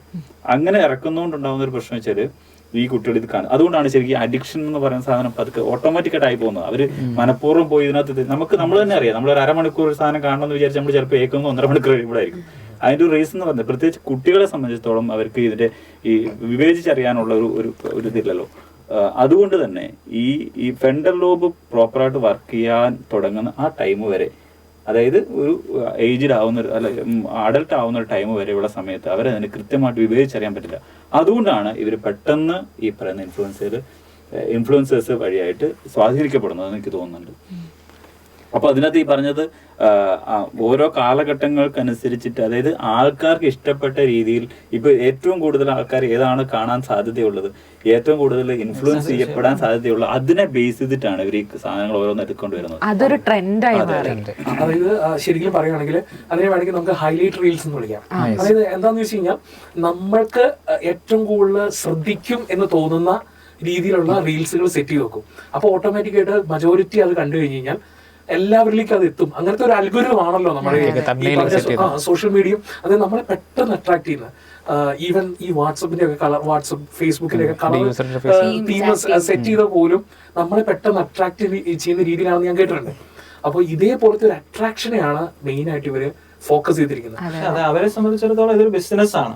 വാട്സപ്പ് തുടങ്ങാന്ന് പറയുന്ന അവര് നമുക്കൊരു സർവീസ് തരുന്നുണ്ട്, എന്നാൽ അതിലുപരി അവർ ചെയ്യുന്ന ഒരു ബിസിനസ് ആണ്. അവരുടെ ടാർഗറ്റ് എന്ന് പറയുന്നത് ഏറ്റവും കൂടുതൽ പൈസ ഉണ്ടാക്കുക എന്നുള്ളതാണ്. അത് അവർ കൃത്യമായിട്ട് ചെയ്യുന്നു. അപ്പൊ അതിനെ അവരെ കുറ്റം പറഞ്ഞിട്ട് കാര്യമില്ല. പക്ഷെ ഇവിടെ സംഭവിക്കുന്ന ഒരു കാര്യം എന്താ പറയുക, അപ്പൊ ഈ ഹൈലൈറ്റ് ചെയ്യുന്ന അല്ലെങ്കിൽ ഈ ഹൈലൈറ്റ് റീൽസ് കാണുന്ന ഈ പറഞ്ഞ ഇവരെല്ലാം ചെയ്യുന്നത് ഇതുവഴിയായി ഒരു സോഷ്യൽ ഐഡിയോളജി സെറ്റ് ചെയ്യുന്നു. അപ്പൊ ഇതാണ് റിയാലിറ്റി എന്ന് എല്ലാവരും വിശ്വസിച്ചു. അതാണ് നമ്മുടെ കുഴപ്പം. ഇത് കാണുന്നവര് ഏതാണ് നല്ലത് ഏതാണ് മോശം എന്നുള്ളത് വിവേചിച്ചറിയാനുള്ള, സാറ് പറഞ്ഞതുപോലെ വിവേചിച്ചറിയാനുള്ള ഒരു കഴിവ് ഇല്ലാത്തത് കൊണ്ട് വരുന്നത്. അതായത് തെറ്റിനെ തെറ്റായിട്ട് മനസ്സിലാക്കാൻ സാധിക്കുന്നില്ല, അല്ലെങ്കിൽ അവരത് അങ്ങനെ തെറ്റായിട്ട് അത് അംഗീകരിക്കുന്നില്ലാത്തത് കൊണ്ടാണ് നമുക്ക് കൂടുതൽ പ്രശ്നങ്ങളിലേക്ക് പോകുന്നത്. ഈവൻ എനിക്ക് പോലും ഇൻഫ്ലുവൻസ് ചെയ്തൊരു കാര്യം, കൊറോണയ്ക്ക് ശേഷം നമ്മളെല്ലാവരും കുറച്ചും കൂടി എന്താണെന്ന് വെച്ച് കഴിഞ്ഞാൽ നാളത്തെ പറ്റി ചിന്തിക്കാതെ ഇന്ന് ലിവ് ഇൻ പ്രസന്റ് എന്ന് പറഞ്ഞ ഒരു തോട്ടിലേക്ക് ഞാൻ ഉൾപ്പെടെ എത്തിയിട്ടുണ്ട്. അതായത് പണ്ട് എപ്പിക്യൂരിയൻ ഫിലോസഫി പറയുന്ന പോലെ ഈറ്റ് ഡ്രിങ്ക് മെറി, അതായത് നാളത്തെ പറ്റിയുള്ള ചിന്തയില്ല. അപ്പോൾ ഇന്നത്തെ ഒരു സാഹചര്യത്തിൽ നമ്മൾ മാക്സിമം അതിനെ സെലിബ്രേറ്റ് ചെയ്യുക. അങ്ങനെ ഒരു കൾച്ചറിലേക്കുള്ളൊരു ട്രാൻസിഷൻ സംഭവിച്ചിട്ടുണ്ടോ എന്നെനിക്കൊരു തോന്നൽ. അത് എനിക്ക് എന്റെ ഒരു വ്യക്തിപരമായ സബ്ജക്റ്റീവ് മനസ്സിലായിട്ടുണ്ട്, ശാരീരിക വളർച്ച അതെ. അതുകൊണ്ട് തന്നെ നാളെ പറ്റിയുള്ളൊരു ചിന്തയോ അങ്ങനത്തെ ഒരു വിഷൻ ഇപ്പൊ ഇല്ല. കാരണം സമ്പാദ്യ ശീലങ്ങള് അതിലൊക്കെ മാറ്റങ്ങൾ സംഭവിച്ചു. കാരണം നാളെ ഇനി ഉണ്ടാവില്ലെന്ന് ഉറപ്പില്ല. സോഷ്യൽ മീഡിയ പ്ലാറ്റ്ഫോമുകൾ അത് കുറേ ഇവരെയൊക്കെ എഫക്ട് ചെയ്യുന്നുണ്ടെന്ന് എനിക്ക് തോന്നുന്നത്. കാരണം ഈ സോഷ്യൽ മീഡിയ പ്ലാറ്റ്ഫോമുകൾ ഇവരൊക്കെ ഓരോരുത്തരും ഇൻഫ്ലുവൻസേഴ്സ് അടക്കം പങ്കുവെക്കുന്നത് അവരുടെ ഏറ്റവും സന്തോഷപരമായ നിമിഷങ്ങളും അവരുടെ ഏറ്റവും നല്ല ഭാവങ്ങളും മാത്രമാണ് സോഷ്യൽ മീഡിയ പ്ലാറ്റ്ഫോമുകളിലൂടെ ഈ കാണിക്കുന്നത്. അപ്പോൾ ഇത് കണ്ടിട്ട് ഇപ്പോൾ നമ്മൾ ചെറുപ്പത്തിൽ നമ്മുടെ വീട്ടിൽ എന്തെങ്കിലുമൊക്കെ പ്രശ്നങ്ങളുണ്ടെങ്കിൽ നമ്മുടെ അപ്പനും അമ്മയ്ക്കായിട്ട് ഷെയർ ചെയ്ത് കൊടുക്കും. എന്നാൽ ഇപ്പോൾ കാണുന്ന കുട്ടികൾ എപ്പോഴും ഇൻ്റർനെറ്റിലായിരിക്കാം, ചിലപ്പോൾ വീടിനകത്ത് ഒരു റൂമിനകത്ത് അടച്ചിരുന്നിട്ട് ഇൻ്റർനെറ്റ് യൂസ് ചെയ്യുന്നുണ്ടാവും. അപ്പോൾ അവർ കാണുന്ന എപ്പോഴും ഈ ഇൻഫ്ലുവൻസേഴ്സിൻ്റെയൊക്കെ നല്ല നല്ല മുഖങ്ങളും അവർ സെലിബ്രേറ്റ് ചെയ്യുന്ന രീതികളും ആയിരിക്കും. അപ്പോൾ എനിക്കും ഇങ്ങനെ സെലിബ്രേറ്റ് ചെയ്യണം, എനിക്ക് എൻ്റെ പേരൻസിനോട് ഒരു കമ്മിറ്റ്മെൻറ്റും കാര്യങ്ങളിലും ആവശ്യമൊന്നുമില്ല, എനിക്ക് എൻ്റെ തോന്നിയ പോലെ ജീവിക്കാം എന്നൊക്കെ ഇവർക്ക് ചിന്തിച്ചു തുടങ്ങിയിട്ടുണ്ട്. ഇതിനൊക്കെ ഇപ്പോൾ നമ്മൾ എങ്ങനെയായിരിക്കും നോക്കി കാണുന്നത്? പലപ്പോഴും സാറ് പറഞ്ഞതുപോലെ ഏറ്റവും പ്രധാനമായിട്ട് ഇവർ ഹൈലൈറ്റ് ചെയ്ത് കാണിക്കുന്ന അവരുടെ സന്തോഷകരമായ നിമിഷം മാത്രമാണ്. അപ്പുറ സൈഡിൽ അവരുടെ ഒരു വേദനയുടെ സമയമുണ്ട്, അത് ആരും കാണുന്നില്ല. ഇത് ഷെയർ ചെയ്യപ്പെടുന്ന മുഴുവൻ ഈ നല്ല ഭാഗമാണ്. ഇത് കാണുമ്പോൾ അയ്യോ ഞാൻ അങ്ങനെയല്ലോ, പിന്നെ ഞാൻ എന്നെ തന്നെ കമ്പയർ ചെയ്യാണ്. അതുപോലെ എന്റെ സാധ്യത നോക്കി എന്റെ അപ്പനുണ്ട് അമ്മ എങ്ങനെയാണ്, പക്ഷെ ഇത് എത്ര ഹാപ്പി ആയിട്ട് അവർ പോകുന്നത്. എന്നെ അവിടെ കൊണ്ടുപോയില്ല, എന്നെ ഇവിടെ കൊണ്ടുപോയില്ല, എന്നെ ആ ടൂറിന് കൊണ്ടുപോയില്ല, ബാക്കിയുള്ളവരെല്ലാം അങ്ങനെ ചെയ്യുന്നുണ്ടല്ലോ, എനിക്ക് പറ്റുന്നില്ല. ഈ ഒരു കമ്പാരിസൺ ഉണ്ടാകുമ്പോൾ സ്വാഭാവികമായിട്ടും ഒരു അറിയാതെ ഒരു വെറുപ്പും ഒരു ദേഷ്യവും ഒക്കെ ഉള്ളിൽ സ്വന്തം ഡിപ്രഷൻ ലെവലിലേക്ക് മാറും. അങ്ങനെ ഉണ്ടാകുമ്പോ മറ്റുള്ളവർ നമ്മളെ ശ്രദ്ധിക്കുന്നില്ല എന്നൊരു തോന്നൽ അവനുണ്ടാവും. അവൻ എന്ത് ചെയ്യും, കൂടുതൽ ഇതിലേക്ക് തന്നെ ഫോക്കസ് ആവും. അതായത് ശരിക്കും പറഞ്ഞാൽ അവൻ അവിടെ എന്താ പറയാ, ശരിക്കും ടേം ഉപയോഗിച്ചാൽ സോഷ്യൽ ഫോബിക് ആയിട്ട് മാറും. സൊസൈറ്റിയിലെ മറ്റുള്ളവരുടെ മുമ്പിലേക്ക് ഇടപെടാതെ കൂടുതൽ ഇതിനകത്തേക്ക് മാത്രം ഫോക്കസ് ചെയ്യുന്ന ഒരു അവസ്ഥയിലേക്ക് അവൻ മാറിപ്പോകും. ഈ ഒരു സാഹചര്യം നമ്മൾ ഈ സിറ്റുവേഷൻ നമ്മൾ തന്നെ ക്രിയേറ്റ് ചെയ്തെടുക്കുന്നതാണ്, ഓട്ടോമാറ്റിക് ആയിട്ട് അങ്ങനെ ആയി പോകുന്നതാണ്. അപ്പൊ അങ്ങനെ വരുമ്പോ അവൻ എസ്കേപ്പ് ചെയ്യാൻ തുടങ്ങും സാഹചര്യങ്ങളിൽ നിന്ന്. എങ്ങനെ എസ്കേപ്പ്? റിയാലിറ്റിയിൽ നിന്നും എസ്കേപ്പ് ചെയ്യും. കാരണം അവന്റെ മുമ്പിലുള്ളത് മുഴുവൻ ഈ ഫേക്ക് ആയിട്ടുള്ള സാധനങ്ങളാണ്, അവർ കണ്ടേക്കുന്ന മുഴുവൻ ഈ സാധനങ്ങളാണ്. അപ്പൊ അങ്ങനെ തന്നെ ആയിരിക്കും എല്ലാം അങ്ങനെ തന്നെ ആയിരിക്കണം എന്നൊരു ചിന്തയിലേക്ക് അവൻ സ്വയം അവന്റെ തന്നെ ഒരു സ്റ്റാൻഡ് സെറ്റ് ചെയ്യും. ചിലപ്പോ അതുകൊണ്ടാവാം ചിലപ്പോ ചിലരൊക്കെ ഈ അടുത്ത് കണ്ട ഒരു റീല് കണ്ട പോലെ ഞാൻ ഇൻവെർട്ടറാണ്. കൂടുതലും ഇപ്പോഴത്തെ ഒരു സെഷനിലൊക്കെ പോയി കഴിയുമ്പോൾ പല കുട്ടികളും അവരുടെ അതിൽ നിന്ന് പൊളിച്ച് പുറത്തേക്ക് വരാൻ അവർ ആഗ്രഹിക്കുന്നില്ല. കാരണം ഒന്നാമത്തെ കാര്യം, അവർക്ക് ഈ ആളുകളുടെ ഇടയിൽ ഒരു സ്കേറ്റ് ബോർഡ് ആണെന്ന് അവർക്ക് താല്പര്യമില്ല, കളിയാക്കപ്പെടാൻ താല്പര്യമില്ല, അല്ലെങ്കിൽ കളിയാക്കുന്നത് ഇഷ്ടമല്ല. പണ്ടൊക്കെ ഒരു തമാശ പോലെ അങ്ങോട്ടും ഇങ്ങോട്ടും ഒക്കെ പറയുന്നത് ഇപ്പൊ അതൊക്കെ വലിയ ബോഡി ഷേമിങ്. പക്ഷെ അതൊക്കെ ചിലപ്പോൾ ലെവലുകൾ കൂടിയിട്ടുണ്ട് കേട്ടോ. എന്തിനാ വെച്ചിട്ട് എനിക്ക് ബോഡി ഷേമിങ് കിട്ടി ചിലപ്പം അങ്ങനെ, അതല്ല ഞാൻ ഉദ്ദേശിച്ചത്. എനിക്കത് കുഴപ്പമില്ല, കാരണം ഐ ആം അക്സെപ്റ്റഡ്. കാരണം നമ്മൾ അങ്ങനെയാണ് നമ്മൾ ഗ്രൂം ചെയ്ത് വളർന്ന് വന്നൊരു സാഹചര്യം. പക്ഷെ ഇപ്പോഴത്തെ അവർക്കത് സഹിക്കാൻ പറ്റില്ല. ചെറിയ മിസ്റ്റേക്കിനെ പോലും അക്സെപ്റ്റ് ചെയ്യാൻ പറ്റാത്തൊരു ലെവലിലേക്ക് പോയിക്കൊണ്ടിരിക്കുകയാണ്. സാറ് പറഞ്ഞപ്പോൾ എനിക്ക് പെട്ടെന്നൊരു ഇൻസിഡന്റ് ഓർമ്മ വന്നേ. ഞാൻ ഒരു ദിവസം ക്ലാസ് കഴിഞ്ഞിട്ട് പുറത്തോട്ട് ഇറങ്ങിയപ്പോൾ ഒരു സ്റ്റുഡൻറ്റ്, ഞാൻ പഠിപ്പിച്ചുകൊണ്ടിരിക്കുന്ന സ്റ്റുഡൻറ്റ് തന്നെ എൻ്റെ അടുത്തേക്ക് വന്നിട്ട് ഒരു 5 മിനിറ്റ് സംസാരിക്കാൻ പറ്റുമെന്ന് ചോദിച്ചു. ഞാൻ പറഞ്ഞു സംസാരിച്ചോളാൻ പറഞ്ഞു. അപ്പോൾ ഞാൻ എന്തോ പറയാനാണ് തോന്നിയോടെ ഞാൻ എന്താ പ്രശ്നം എന്ന് ചോദിച്ചു. അപ്പോൾ കുട്ടി എടുത്ത് പറഞ്ഞു, സാർ എനിക്ക് ഫോമയാന്ന് പറഞ്ഞു. വാക്ക് കേട്ടിട്ടുണ്ടോ? ഫോമ എന്ന് പറഞ്ഞ വാക്ക്. ഫോമ. Yes yes. എനിക്ക് പെട്ടെന്ന് വാക്ക് കിട്ടിയില്ല, എനിക്ക് എന്താ മനസ്സിലായില്ല. പിന്നെ ട്രോമയാണോ എന്ന് ചോദിച്ചു. സാർ ട്രോമയല്ല ഫോമയാന്ന് പറഞ്ഞു. അപ്പോൾ ഞാനൊന്ന് എക്സ്പ്ലെയിൻ ചെയ്യാമെന്ന് ചോദിച്ചു. അപ്പോൾ ഫോമ എന്ന വേർഡ് ആ കുട്ടി എനിക്ക് എക്സ്പ്ലെയിൻ ചെയ്ത് തന്നു. സാർ പറഞ്ഞ പോലെ തന്നെ ഫിയർ ഓഫ് മിസ്സിങ് ഔട്ടാണ്, ഒരാൾ മിസ്സാകുമ്പോൾ ഉള്ള വിഷമം. അപ്പോൾ അതിന് പുതിയ ട്രെൻഡായിട്ട് ഒരു വേർഡാണ്. സാറ് പറഞ്ഞത് എനിക്ക് വളരെ നല്ലതായിട്ട് തോന്നി. പെട്ടെന്ന് പറഞ്ഞപ്പോൾ പക്ഷെ എനിക്ക് പോലും അപ്പോൾ ഓടിയില്ല, കുറച്ച് മാസങ്ങൾക്ക് മുന്നെയാണ്. അപ്പോൾ കുട്ടി പറഞ്ഞ റീസൺ എന്ന് പറഞ്ഞാൽ അവരുടെ ക്ലാസ്സിൽ കുറേ ഗ്യാങ്ങുകളുണ്ട്. നമുക്കറിയാം, നമ്മുടെ ക്ലാസ്സിലൊക്കെ നമ്മൾ പഠിച്ചുകൊണ്ടിരിക്കുകയാണ്, കുറേ ഗ്യാങ്ങുകളുണ്ടാവും. അപ്പോൾ ചോദിച്ചാൽ എന്തൊക്കെ തരത്തിലുള്ള ഗ്യാങ്ങുകളുള്ളത്. അപ്പോൾ ആ കുട്ടി പറഞ്ഞിട്ട് എനിക്ക് ഭയങ്കര അത്ഭുതം തോന്നി. കാരണം ഐഫോണുകളുള്ള ഒരു ഗ്യാങ്, പിന്നെ അടുത്തുള്ള ആൻഡ്രോയിഡ് ഫോണുകളുള്ള ഒരു ഗ്യാങ്, പ്രണയമുള്ള ഒരു വേറൊരു ഗ്യാങ്, അതേപോലെ തന്നെ സിഗ്മയായിട്ട് എടുക്കുന്ന മെയിൽ അവർ വേറൊരു ഗ്യാങ്. ഇങ്ങനെ പലതരത്തിലുള്ള ഗ്യാങ്ങുകളുണ്ട്. ഈ കുട്ടി ഈ ഗ്യാങ്ങിലൊന്നും എവിടെയില്ല. അപ്പോൾ ഇവർ ഓരോ ഗ്യാങ്ങും ഓരോ സെലിബ്രേഷൻസ് ഉണ്ട്. അപ്പോൾ ആ ഗ്യാങ്ങിൽ ഒരാൾക്ക് ഒരു ബർത്ത്ഡേ ഉണ്ടെങ്കിൽ അവരെല്ലാവരും കൂടി ഒരു ബർത്ത്ഡേ ആഘോഷം, അല്ലെങ്കിൽ ബ്രേക്കപ്പ് ആകുമ്പോൾ അത് ആഘോഷിക്കുന്നു. അതായത് ഒരു ബുള്ളറ്റ് ആണ് അല്ലെങ്കിൽ വണ്ടി വാങ്ങാൻ ആഗ്രഹിക്കുന്നുണ്ടെങ്കിൽ അതിനൊരു ഗ്യാങ്. ഇങ്ങനെ പലതരത്തിലുള്ള ഗ്യാങ്ങുകളുണ്ട്. പക്ഷേ ഈ കുട്ടിക്ക് അതങ്ങനെ പെട്ടൊരു കുട്ടിയാണ് ഈ കുട്ടി, മിസ്സിംഗ് ഔട്ടായ കുട്ടി. അപ്പോൾ ഈ കുട്ടി എന്നിട്ട് പറഞ്ഞു, എനിക്ക് ഇങ്ങനെ ഒരു ഗ്യാങ് ഒന്നുമില്ല, ഇവരൊക്കെ ഇവരെ ആ സെലിബ്രേഷൻസ് ഒക്കെ സോഷ്യൽ മീഡിയ പ്ലാറ്റ്ഫോമുകളിലൂടെ ഇടുന്നുണ്ട്. അപ്പോൾ അവർ ഭയങ്കര ഹാപ്പിയാണ്, അവർക്ക് ഇതൊക്കെ ഉണ്ട്, കൂട്ടുകാരും കാര്യങ്ങളെല്ലാം ഉണ്ട്, എനിക്ക് ആരുമില്ല, എനിക്ക് സൂയിസൈഡ് ചെയ്യാനൊക്കെ താല്പര്യം, അങ്ങനെയൊക്കെ തോന്നുന്നുണ്ടെന്ന് പറഞ്ഞു. അപ്പോൾ എനിക്ക് പെട്ടെന്ന് എന്താ പറയേണ്ടതെന്ന് അറിയാതെ പോയി. കാരണം പുതിയ കുറേ ടെർമിനോളജീസ് വെച്ചാണ് ആ കുട്ടീനോട് സംസാരിച്ചത്. ശരിക്കും പറഞ്ഞ അങ്ങനെ സാധനം ഉണ്ട്. ശരിക്കും പറഞ്ഞാല് ഫോമോ എന്ന് പറഞ്ഞ് ഞാൻ ഇവരൊക്കെ ചെയ്യും പോലെ അല്ലെങ്കിൽ ഈ ഇതുപോലൊന്നും ഞാൻ ആവുന്നില്ലെങ്കിൽ എനിക്കെന്തോ ഒരു പ്രശ്നമുണ്ട്. ഗ്രൂപ്പിൽ നിന്നും ഔട്ടായി പോകും. ഞാൻ സൊസൈറ്റിക്ക് ആപ്റ്റായിട്ടുള്ള ഒരാളല്ല, അതുകൊണ്ടാണ് എനിക്ക് അങ്ങനെ തോന്നാത്തേ. അല്ല ഞാനത് ചെയ്യണം. ഇപ്പൊ ഡ്രഗ്സ് യൂസ് ചെയ്യുന്നതാണെങ്കിൽ പോലും, അല്ലെങ്കിൽ വട്ടം കൂടിയിരുന്ന് എന്ത് കാര്യം ചെയ്യുന്നതല്ല, തമാശ പറയുന്ന കൂതറ പറയുന്നതാണെങ്കിൽ പോലും, അതിൻ്റെ അകത്ത് ഞാൻ ഇല്ലെങ്കിൽ, ഞാൻ ഈ ഏജിന് ഇപ്പൊ എനിക്കെന്തോ പ്രശ്നമുണ്ട്, അതുകൊണ്ട് ഞാൻ അതിൽ നിന്നൊക്കെ മൊത്തം ഔട്ടായി പോകും. ആ ഒരു ഫിയർ ശരിക്കും ഇവരെ കുട്ടികളെ ഇൻഫ്ലുവൻസ് ചെയ്യുന്നുണ്ട്. അതൊരു വളരെ പ്രധാനപ്പെട്ട കാര്യം. അപ്പൊ അതാണ് നമ്മളൊരു സോഷ്യൽ ഐഡിയോളജി സെറ്റ് ചെയ്യുന്ന ഇവിടെ ഈ സോഷ്യൽ മീഡിയ പ്ലാറ്റ്ഫോം ആണ്. അപ്പൊ അതുകൊണ്ട് തന്നെ മെറ്റമോർഫിസം കുറെ, ഇപ്പൊ നമ്മുടെ ഈ കൂട്ടത്തിൽ നിങ്ങൾ 5 പേരും അത് ചെയ്യുന്നുണ്ടെങ്കിൽ ഞാൻ മാത്രം ചെയ്യാതിരുന്നാൽ ഞാൻ മിസ് ഔട്ട് ആവും. അപ്പൊ ആ ഓട്ടോമാറ്റിക്കായിട്ട് അത് ശരി തെറ്റ് പോലും ചിന്തിക്കാതെ അതിലേക്ക് നമ്മൾ ജോയിൻ ചെയ്യുന്നു. അത് ഇന്ന് തുടങ്ങിയ പരിപാടിയല്ല, പണ്ട് അങ്ങനെ തന്നെ സോഷ്യൽ മീഡിയ വന്നപ്പോൾ സോഷ്യൽ മീഡിയ ആണ് ഇപ്പൊ അത് സെറ്റ് ചെയ്യുന്നത്. മറ്റേത് ഈ 5 പേര് ഗ്യാങ്ങിലിട്ട് ഞാൻ ഉൾപ്പെടാൻ വേണ്ടിയിട്ട് ഞാൻ അതുപോലെ ആവുന്നതുപോലെ കംപ്ലീറ്റ് വേൾഡില് ഒരു ട്രെൻഡ് സെറ്റ് ആയിട്ടുണ്ട്. അപ്പൊ ഞാൻ ആ ട്രെൻഡിൽ നിന്ന് മാറിക്കഴിഞ്ഞു കഴിഞ്ഞാല് ഞാൻ ഇതിൽ അതിന് ഓറ പോവും. അപ്പൊ ഓറ പോവും. അത് ഓർക്കുമ്പോ നമ്മൾ എന്ത് ചെയ്യും? ശരി തെറ്റൊക്കെ മാറ്റിവെക്കും, ധാർമ്മികത മാറ്റിവെക്കും. എന്താണോ അതിനോട് ഞാനും അത് തന്നെ. പണ്ട് ഈ കോളേജിലേക്ക് പോകുന്ന സമയത്ത് ഞാൻ അധികം ജീൻസ് ഒന്നും അങ്ങനെ ഇട്ടിട്ടില്ല. അപ്പൊ ഞാൻ ഇത്തിരി ജീൻസ് ഇട്ട് ചെന്ന് കഴിഞ്ഞപ്പോൾ ഞാൻ വിളിച്ചു ജീൻസൊക്കെ ഇട്ട് എല്ലാവരും ഇടുന്നതാണല്ലോ. അപ്പൊ ഇട്ട് ചെന്നപ്പോൾ സംഭവിച്ച കാര്യം, ഇങ്ങനെ കാലിലേക്ക് എല്ലാവരും നോക്കുന്നത്. കാരണം ഞാനിട്ട jeans bell bottom type jeans ആയിരുന്നു. അപ്പൊ ഇവൻ ഏത് കാലത്തുള്ള രീതിയിലല്ലേ, കാരണം ഒരു ജനറേഷൻ ആ വ്യത്യാസം എനിക്ക്, കാരണം എനിക്കൊരു കുറച്ച് ഗ്യാപ്പ് വന്നിരുന്നു കോളേജിലേക്ക് വന്നപ്പോൾ, ആ ഗ്യാപ്പ് കറക്റ്റ് ആയിട്ട് ഫീൽ ചെയ്തു. അപ്പൊ പെട്ടെന്ന് മിസ് ഔട്ടായി. അപ്പൊ അവിടെ അവർക്ക് മഞ്ഞ കളർ ചെരുപ്പ് ഇടുമ്പോഴും അത് കുഴപ്പമില്ല, എന്റെ ബെൽബോട്ടം ജീൻസ് നോക്കിയിട്ടാണ് അത്രയും നല്ല ടേമൊന്നും അവർ ഉപയോഗിച്ചില്ല.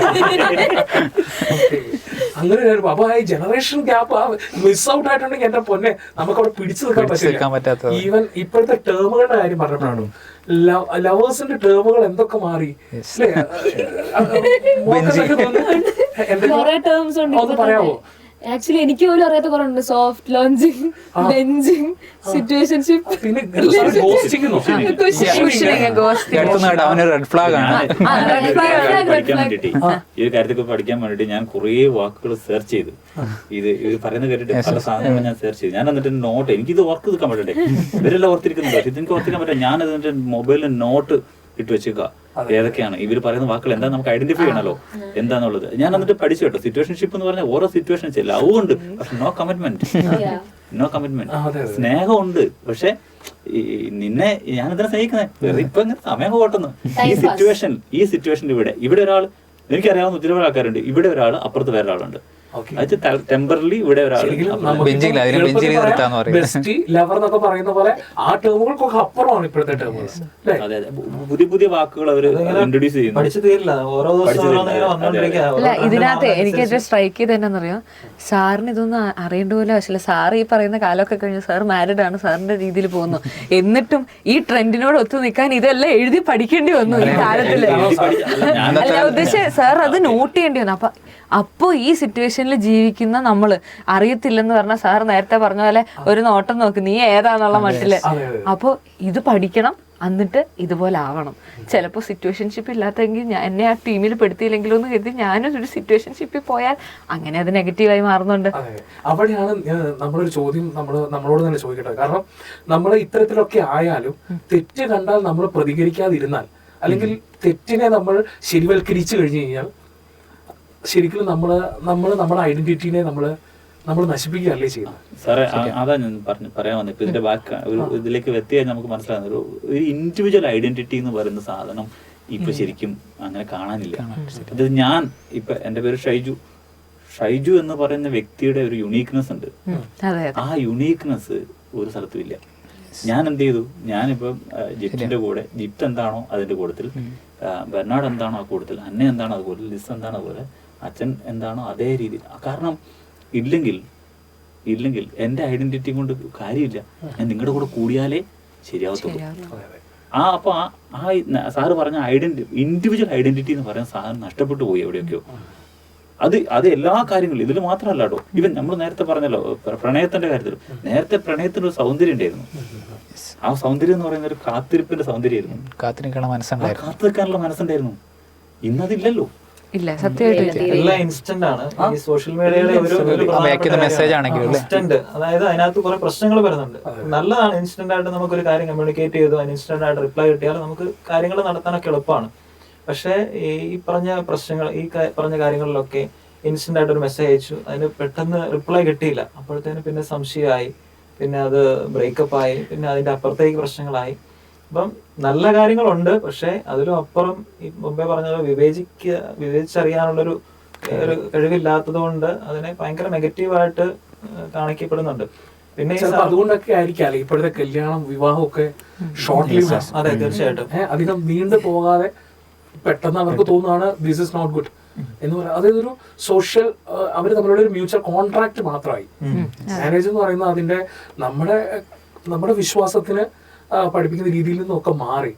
അപ്പോൾ നമ്മൾ വിശ്വാസ പരിശീലനത്തിലൂടെ കുട്ടികൾക്ക് കിട്ടിയിരിക്കുന്ന ഒരു നമ്മുടെ വിവാഹത്തെ പറ്റിയുള്ള കൺസെപ്റ്റ് അതൊന്നും അല്ല. ഇപ്പോൾ ജസ്റ്റ് ഒരു സോഷ്യൽ എഗ്രിമെന്റ്, ഒരു കോൺട്രാക്ട്. അതിനെ ചലഞ്ച് ചെയ്ത് നമ്മൾ ചോദിച്ചാലും അതിനെ എന്ത് ചെയ്യും, നമ്മള് പഴയ തലമുറ ആയതുകൊണ്ടാണ് തലമുറയുടെ പേര് പറഞ്ഞു. അതുകൊണ്ട് നമ്മൾ എന്ത് ചെയ്യും, നമ്മളെ മാറ്റി നിർത്തപ്പെടും. ഇപ്പം വിശ്വാസ പരിശീലനത്തിന് കുട്ടികളോട് ഇത്തരത്തിലുള്ള ചോദ്യങ്ങൾ ചോദിച്ചു കഴിഞ്ഞാൽ അവരുടെ ഒരു കാഴ്ചപ്പാട് അങ്ങനെയായി മാറിയിരിക്കുന്നു. അത് ക്രിയേറ്റ് ചെയ്ത സോഷ്യൽ മീഡിയ പറയാം. ഇപ്പോ ഒരു 9ാം ക്ലാസ് പഠിക്കുന്ന ഒരു കുട്ടിയും +1 പഠിക്കുന്ന ഒരു കുട്ടിയും സംസാരിക്കുകയാണ്. കസിൻസ് സാധാരണ സംസാരിക്കുന്നത്. ഇവര് സംസാരിക്കും, ഞാൻ ഇങ്ങനെ യാദൃശ്യമായി കേട്ടതാണ്. നടന്നു പോകുമ്പോഴേക്കും ഇവരിങ്ങനെ സംസാരിക്കും. ഞാൻ അവരെ ശ്രദ്ധിച്ചു. ആ കുട്ടികൾ പറയുന്നത് കല്യാണം എന്ന് പറഞ്ഞ പരിപാടി വേണ്ട. യെസ്, വലിയ തലവേദന. 9ാം ക്ലാസ്സിൽ പഠിക്കുന്ന കൊച്ച്, പെൺകൊച്ചിന് 9ാം ക്ലാസ്സിലും ചെക്കൻ കൊച്ച് +1 പഠിക്കുന്നുള്ളൂ. അവര് കല്യാണം കഴിക്കുന്ന അവരുടെ കാര്യമല്ല സംസാരിക്കുന്നത്. നോർമലി അവരുടെ ലൈഫിൽ അങ്ങനെ സാധനം വേണ്ട. ഞങ്ങൾക്ക് അങ്ങനെ അതിന്റെ ഒന്നും ആവശ്യമില്ല. എന്തിനാ നീ വെറുതെ ഈ ഉത്തരവാദിത്തങ്ങൾ മുഴുവൻ ഏറ്റെടുക്കുന്നത്? ഉത്തരവാദിത്തങ്ങൾ ഒളിച്ചോട്ടം അല്ലേ? അങ്ങനെ പറഞ്ഞേ എന്തെല്ലാം കാര്യങ്ങൾ നമ്മളാണ് നമ്മൾക്ക് അങ്ങ് നടന്നാ പോരെ, എന്തിനാ വെറുതെ ബാക്കിയുള്ളവരുടെ കാര്യം നോക്കാൻ പോകുന്നത്? അത് അവരങ്ങനെ ചിന്തിക്കാൻ മറ്റൊരു കാരണങ്ങളുണ്ടാവും. അവര് കാണുന്ന വിവാഹം കഴിച്ചു പോയവർക്ക് ഉണ്ടാകുന്ന പ്രശ്നങ്ങളും അല്ലെങ്കിൽ അവര് തമ്മിലുള്ള ഒരു ചേരാഴുകയും അല്ലെങ്കിൽ ഡിവോഴ്സിന്റെ എണ്ണം കൂടുന്നതും ഒക്കെ ആയിരിക്കാം അവർ അങ്ങനെ ചിന്തിക്കാൻ കാരണം. മുമ്പേ പറഞ്ഞതുപോലെ മുന്നോട്ട് പോകാൻ പറ്റുന്നില്ല എന്ന് കണ്ട് അപ്പൊ തന്നെ എല്ലാം ഡ്രോപ്പ് ചെയ്യുന്ന ഒരു സിറ്റുവേഷനിലേക്ക് നമ്മൾ എത്തി. വിവാഹമോചനങ്ങളുടെ എണ്ണം വളരെ കൂടുന്നുണ്ട്, അത് ആഘോഷിക്കുന്നവരുണ്ട്. സ്പെഷ്യൽ കേക്ക് ഒക്കെ ഉണ്ട്. അപ്പൊ അതൊരു ഫെയിമാണ്.